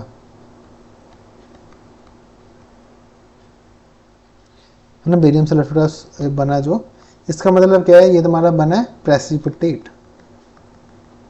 इसका मतलब जो ये रिएक्शन जो मैंने लिखवाई है अभी, ये हमारे डबल डिस्प्लेसमेंट रिएक्शन के भी एग्जांपल है और प्रेसिपिटेशन रिएक्शन के भी एग्जांपल है। जिस रिएक्शन में प्रेसिपिटेट बनता है उसको हम बोलते हैं, इसका स्पेशल नाम होता है प्रेसिपिटेशन रिएक्शन। मतलब कोई भी रिएक्शन में जिसमें भी तुम्हारा एक प्रेसिपिटेट बन रहा है उस रिएक्शन में बोलते हैं प्रेसिपिटेशन रिएक्शन, ठीक है। तो ये तुम्हारा हो गया डबल डिस्प्लेसमेंट रिएक्शन का एग्जांपल। अब हम आते हैं अपने लास्ट टॉपिक पे इसके। अब तक हमने क्या करा, अब तक हमने 5 तरह की केमिकल रिएक्शन, 4 तरह की रिएक्शंस पढ़ लिए। अब तक हमने अपने 4 तरह की रिएक्शंस पढ़ लिए, बेसिकली 4 भी नहीं, हम 5 6 टोटल 6 तरह के रिएक्शंस पढ़ चुके हैं अब तक। एक तुम्हारा था कॉम्बिनेशन, एक तुम्हारा था डिकम्पोजिशन, है ना। फिर तुम्हारा थर्ड था डिस्प्लेसमेंट, फिर तुम्हारा फोर्थ था डबल डिस्प्लेसमेंट, फिफ्थ तुम्हारा कौन सा था, इसको हमने बीच में पढ़ लिया था, exothermic reactions, exothermic and endothermic reactions, अगर तुम्हें याद हो, है ना। ये भी एक तरह की रिएक्शंस है, और फिर तुम्हारा 6 कौन सा था, प्रेसिपिटेशन, जो कि मैं बीच बीच में तुम्हें समझाता है, प्रेसिपिटेशन रिएक्शन। इसका सिंपल थ्योरी क्या होगी, जिस भी रिएक्शन में तुम्हारा प्रेसिपिटेट फॉर्म हो रहा है उसको प्रेसिपिटेशन रिएक्शन बोलते हैं। तो इसके अगर तुम्हें एग्जाम्पल्स लिखने हैं, एक एग्जाम्पल तो ये वाला ही हो गया, एक एग्जाम्पल मैंने पीछे भी तुम्हें दिया था, ठीक है। तुम पूरा लेक्चर तुम पढ़ोगे तुम्हें याद आएगा प्रेसिपिटेशन रिएक्शन तुम्हें कहाँ मैंने करवाया था, जिसमें भी तुम्हारे यहाँ पे सॉलिड फॉर्म बन रहा था, वो प्रेसिपिटेशन रिएक्शन थी, है ना। तो अब हम आते हैं अपने लास्ट टॉपिक पे, लास्ट तरह की रिएक्शंस पे, जिसको हम बोलते हैं ऑक्सीडेशन एंड रिडक्शन।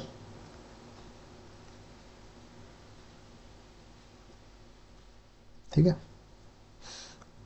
देखो ये ऑक्सीडेशन एंड रिडक्शन का खेला क्या है, ये सारा डिपेंड करता है हमारा ऑक्सीजन पे और हाइड्रोजन पे। ठीक है, अगर मैं ऑक्सीडेशन की बात करता हूँ, ऑक्सीडेशन देखो नाम से क्लियर है, जिसके भी नाम में ऑक्सीजन आ रहा है, ऑक्सीजन का ओ आ रहा है, इसका मतलब क्या है, उसको ऑक्सीजन से प्यार है। तो जिस भी रिएक्शन में तुम्हारा ऑक्सीजन की एडिशन होगी या फिर और हाइड्रोजन की रिमूवल होगी, उस रिएक्शन को हम बोलेंगे ऑक्सीडेशन रिएक्शन। और रिडक्शन रिएक्शन क्या होगी, जिन भी रिएक्शंस में तुम्हारा क्या है, ऑक्सीजन की रिमूवल होगी और हाइड्रोजन की एडिशन होगी, इन रिएक्शन को हम बोलेंगे रिडक्शन रिएक्शन। देखो ऑक्सीडेशन क्या है, इसको ऑक्सीजन से प्यार है ना। तो ऑक्सीजन से प्यार है तो ये ऑक्सीजन लेना चाहेगा, तो जिन जिन रिएक्शन में ऑक्सीजन की ऐड होगा उसमें ऑक्सीडेशन रिएक्शन होगी। पर अब इसको ऑक्सीजन से प्यार है, इसका मतलब हाइड्रोजन से नफरत है, तो इसको हाइड्रोजन निकालनी पड़ेगी, और जिन जिन रिएक्शन में हाइड्रोजन निकलेगी तो वो भी ऑक्सीडेशन रिएक्शन हो जाएगी। रिडक्शन में उल्टा है, इसको हाइड्रोजन से प्यार है और ऑक्सीडेशन से नफरत है ना। और एक तुम्हारी होती है रेडॉक्स रिएक्शन। ये क्या है, जिन जिन रिएक्शन में ऑक्सीडेशन एंड रिडक्शन साइमल्टेनियसली हो रही है, मतलब जिन जिन रिएक्शन में ऑक्सीडेशन भी हो रही है और रिडक्शन भी हो रही है, दोनों हो रहे हैं, तो इसको हम बोलेंगे रेडॉक्स रिएक्शन। अब हम इसमें थोड़े से एग्जांपल्स देखते हैं। ठीक है, अगर हमने इसके एग्जांपल देखने हुए, इसका जैसे फॉर एग्जांपल, कॉपर को हमने ऑक्सीजन से रिएक्ट करवाया और हमारा कॉपर ऑक्साइड बन गया। देखो बेसिकली इसमें क्या हो रहा है, कॉपर में ऑक्सीजन ऐड हो रही है, मतलब कॉपर को ऑक्सीजन पसंद है, तो इसमें क्या हो रहा है, ऑक्सीडेशन रिएक्शन। ठीक है, तो ये तुम्हारी किसका एग्जाम्पल होगा, ऑक्सीडेशन रिएक्शन का। वैसे दूसरी तरफ से एक एग्जाम्पल हो लिया, CuO + H2, इसको हमने हीट किया, ये तुम्हारा क्या बन गया, Cu + H2O। इसमें देखो कॉपर में ऑक्सीजन निकल रही है, मतलब इसको ऑक्सीजन से प्यार नहीं है, इस रिएक्शन में इसको ऑक्सीजन से प्यार नहीं है, तो इसमें क्या हो जाएगी, इसकी क्या हो रही है, इसमें हो रही है इसकी रिडक्शन। और इसमें देखो, इसमें H2 में क्या हो रहा है, इसमें H2 में इसमें हो रही है ऑक्सीजन ऐड, है ना, इसमें ऑक्सीजन ऐड हो रही है, इसका मतलब क्या है, इसमें हाइड्रोजन को ऑक्सीजन से प्यार है, तो इसमें क्या होगी, इसकी ऑक्सीडेशन। और इस रिएक्शन को हम बोलेंगे रिडॉक्स रिएक्शन, है ना। तो ये तुम्हारा एग्जांपल हो गया किसका, ऑक्सीडेशन रिएक्शन का और रिडक्शन रिएक्शन का। ठीक है, अब हम आते हैं आगे, हम चलते हैं इसके कुछ इंपॉर्टेंट पॉइंट्स पे। ठीक है, अब हम आते हैं इसके, हमारा एक नया यहाँ पे ना एक नया कॉन्सेप्ट आता है किसका, ऑक्सीडाइजिंग एजेंट का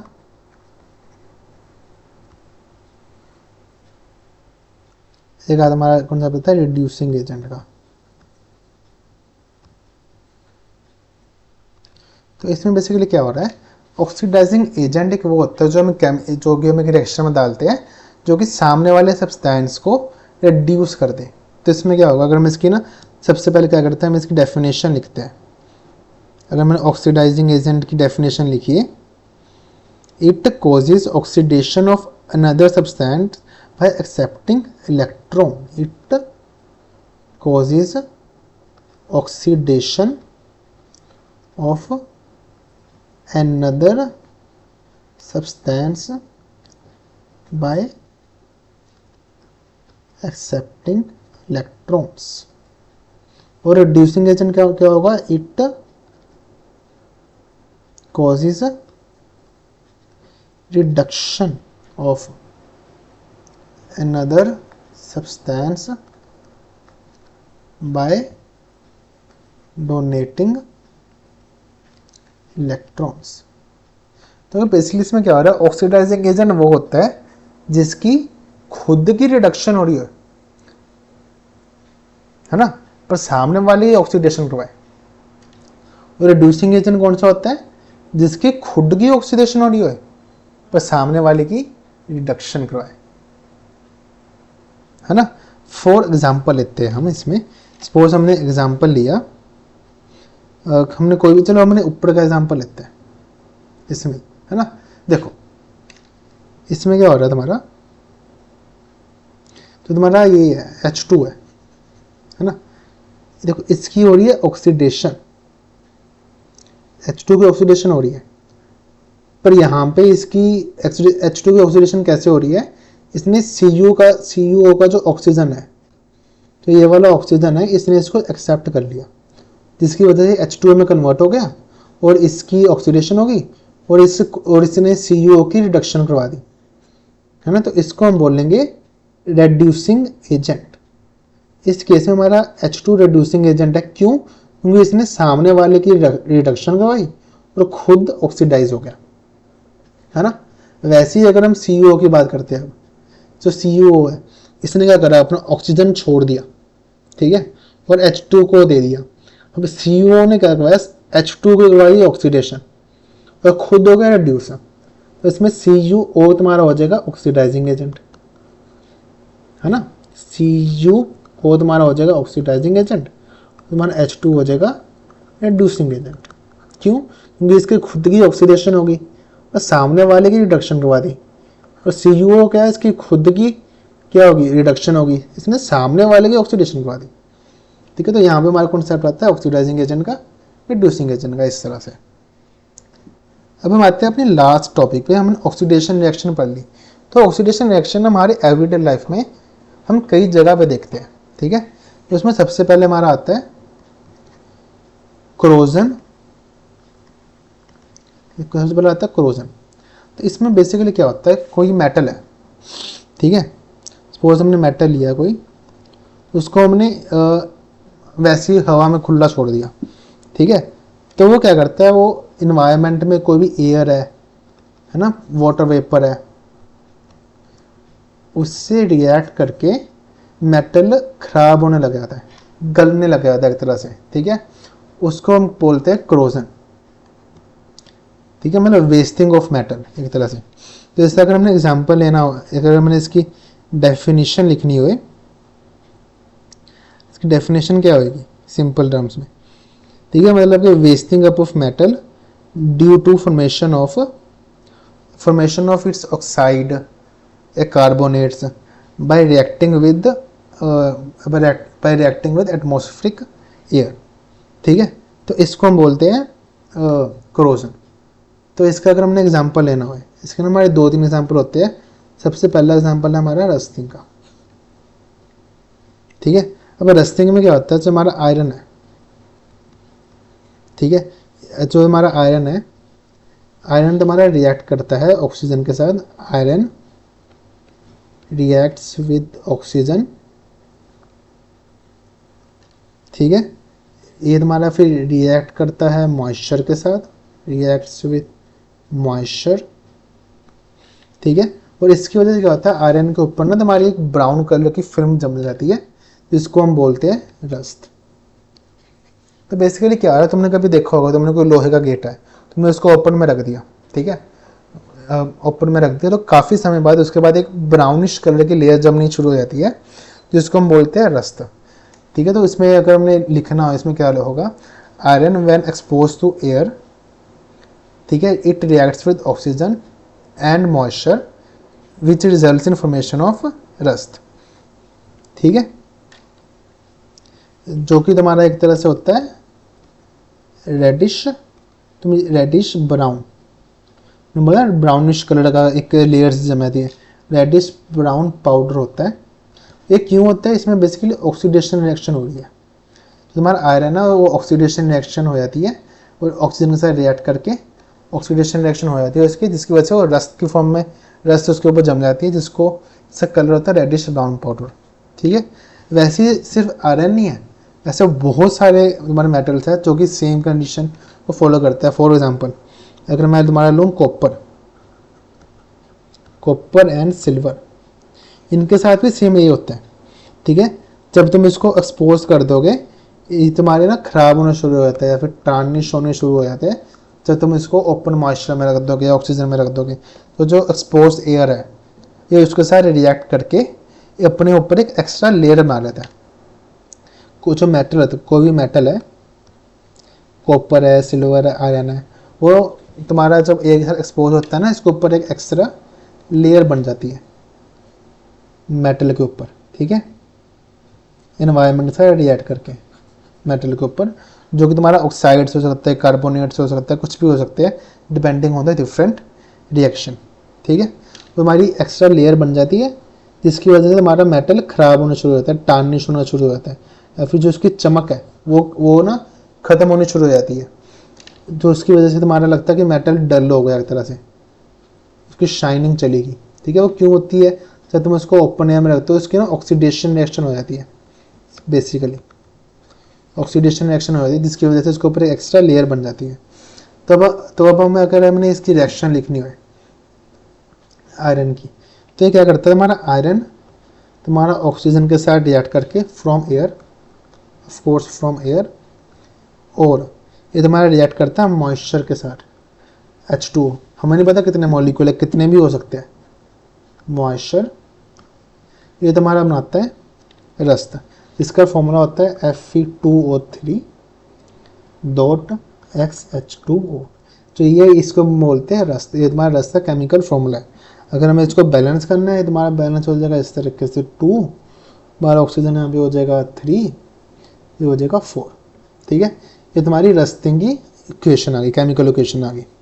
वैसे अगर मैं कॉपर की देखिए, मैंने कॉपर एंड सिल्वर का बोला था ना सेम, तो कॉपर को अगर तुमने क्या करा, ऑक्सीजन में एयर में इसको ओपन छोड़ दिया, तो तुम्हारे वाटर के साथ मॉइस्चर प्लस कार्बन डाइऑक्साइड के साथ एयर से रिएक्ट करा के तुम्हारा कार्बोनेट बना देगा CuCO3.CuOH होल ट्वाइस, जो कि तुम्हारा होता है ग्रीन कलर का। इसका मतलब क्या, जब तुम कॉपर को ओपन छोड़ दोगे तो इसके ऊपर एक ग्रीन कलर की लेयर बन जाएगी, जिसकी वजह से उसका शाइनिंग चली जाएगी, एक तरह से वो टार्निश हो जाएगा, ठीक है, या फिर ख़राब हो जाएगा। वैसे ही तुम्हारा सिल्वर है, क्रोजन ऑफ सिल्वर। अब देखो इसमें बेसिकली क्या हो रहा है, इसमें ऑक्सीजन ऐड हो रही है, तुम गौर से देखोगे कॉपर के बाद कुछ नहीं है, बाद में इसमें ऑक्सीजन ऐड होगी बेसिकली, है ना। तो ये तुम्हारी रिएक्शन है ऑक्सीडेशन रिएक्शन की। वैसे सिल्वर है, ये तुम्हारा क्या होगा, H2S फ्रॉम एयर, एयर में तुम्हारी एक गैस होती है हाइड्रोजन सल्फाइड, डिफरेंट गैसेस होती है हमारा एयर जो होती है तुम्हारी, वो डिफरेंट गैसेस से बना होता है, इसमें मॉइस्चर भी होता है, ऑक्सीजन भी होती है, कार्बन डाइऑक्साइड भी होती है। वैसे एक H2S करके गैस है, उसको बोलते हैं हाइड्रोजन सल्फाइड, एयर के साथ रिएक्ट करवा के तुम्हारे सिल्वर सल्फेट ऐसा बना के एक ब्लैक कलर का होता है silver sulphate plus H2 hydrogen gas, ठीक है। ये तुम्हारा ब्लैक कलर की एक लेयर बन जाएगी जिसकी वजह से तुम्हें लगा कि जो सिल्वर है इसकी शाइनिंग डल हो रही है, ख़राब हो रही है, तो क्यों हो रही है? तुम एयर में इसको छोड़ दोगे तो ब्लैक कलर की एक लेयर बन जाती है, इसको हम बोलते हैं क्रोजन। ये तीनों एग्जाम्पल आयरन का मोस्ट इम्पोर्टेंट एग्जाम्पल है। तुमने एग्जाम में ये तो लिखना ही लिखना है, रस्टिंग वाला, ये लिखो चाहे ना लिखो, ये तो पक्का ही आएगा रस्टिंग वाला एग्जाम्पल, ठीक है, क्योंकि इसको एनसीईआरटी में एक्सप्लेन कर रखा है अच्छे से। तो क्रोजन का ये एग्जाम्पल, क्रोजन बेसिकली होता क्या है? मेटल या फिर मतलब कि tarnishing of metal due to oxidation reaction when expose to air, उसको हम क्रोजन बोलते हैं। उसके एग्जाम्पल्स है रस्टिंग, जिसमें आयरन के ऊपर रस्ट जमनी शुरू हो जाती है जो कि रेडिश ब्राउन कलर की होती है, ठीक है। उसका केमिकल इक्वेशन ये लिखी हुई है। वैसे ही तुम कॉपर एंड सिल्वर, इसके दो और एग्जाम्पल है, ठीक है। अब इसके बाद हमारे एक आता है एक और कॉन्सेप्ट, वही क्रोजन का जो एवरीडे लाइफ में दिखता है, रेंसिडिटी, है ना। तो रेंसिडिटी क्या होता है? कोई भी अगर फूड मटेरियल है, फूड है ना, उसको तुमने एयर में ओपन छोड़ दिया, मतलब फूड के अंदर क्या होता है? फैट प्रेजेंट होता है, ऑयल प्रेजेंट होता है, ये बेसिक दो चीज़ें तो होती है। तो ये क्या है, तुम्हारा जो फूड है ये एक्सपोज एयर के साथ रिएक्ट करके इसमें ना केमिकल चेंज हो जाता है, जिसकी वजह से फूड का जो टेस्ट है वो ख़राब हो जाता है, उसकी उसमें से स्मेल आने शुरू हो जाती है। जो हमारा फूड कहते हैं ना, ओपन एयर में रख दिया, उसकी वजह से उसमें स्मेल आने लगी, काफ़ी देर तक ओपन में रखते हैं, उसका टेस्ट ख़राब हो गया, इधर फूड ख़राब हो गया, बासी हो गया। तो क्यों होता है? जो फूड के अंदर फैट एंड ऑयल होते हैं वो एक्सपोज एयर के साथ रिएक्ट करके इसके ऊपर इनकी ऑक्सीडेशन रिएक्शन हो जाती है, जिसकी वजह से इसके अंदर इसका जो टेस्ट है वो ख़राब हो जाता है, इसकी स्मेल ख़राब हो जाती है, ठीक है। और इस पूरे प्रोसेस को, जो ये पूरा प्रोसेस है, इसको हम बोलते हैं रेंसिडिटी, ठीक है। मतलब बेसिकली क्या है? It is caused by oxidation of fat and oil present in food resulting into bad taste या फिर odor, है ना। अब इसको अगर हमने प्रिवेंट करना है, चलो हमें समझ आ गया रेंसिडिटी क्या है। अगर अब हमने इसको प्रिवेंट करना है तो हम कैसे करेंगे? इसका रूट कॉज क्या है कि रेंसिडिटी क्यों हो रही है? वो एक्सपोज एयर से, मतलब कि एटमॉस्फेरिक एयर से एक्सपोज हो रहा है। तो बेसिकली हमें इसको एक्सपोज होने से बचाना है। कैसे बचाएंगे? फूड को एयर टाइट कंटेनर में पैक कर दो, है ना। कोई एयर टाइट, मतलब कि एयर तो है ही नहीं, तो अगर एयर ही नहीं है तो रिएक्शन कैसे होगी? तो एयर टाइट कंटेनर में पैक कर दो, या फिर इसको नाइट्रोजन पैकिंग, नाइट्रोजन के साथ पैक करते, क्योंकि नाइट्रोजन के साथ इसकी रिएक्शन नहीं होती, नाइट्रोजन की प्रेजेंट में इससे ऑक्सीडेशन रिएक्शन नहीं होगी, तो नाइट्रोजन के साथ पैकिंग कर सकते हैं। या फिर सबसे जो कि कॉमन इसका वो प्रिवेंशन मेथड है, जो हर एक घर में होता ही है, इसको रेफ्रिजरेटर में रख दो, रेफ्रिजरेटर फ्रिज में रख दो इसको, है ना। या फिर इसमें क्या होता है?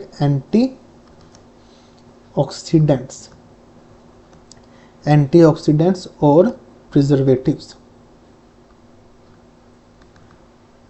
ये ऐड कर दो। एंटीऑक्सीडेंट्स क्या करेंगे? तुम्हारा इसके ऑक्सीडेशन होने से रोकेंगे। बेसिकली हमें या तो ऑक्सीडेशन होने से रोकना है या फिर इसको एयर के साथ एक्सपोज होने से रोकना है। तो इसके लिए हम एयर टाइट कंटेनर यूज़ कर सकते हैं, नाइट्रोजन पैकिंग यूज़ कर सकते हैं, रेफ्रिजरेशन यूज़ कर सकते हैं, या फिर हम ऑक्सीडेशन रोकने के लिए एंटी ऑक्सीडेंट्स यूज़ कर सकते हैं, है ना। तो इससे हमारी रेंसिडिटी रुक जाएगी।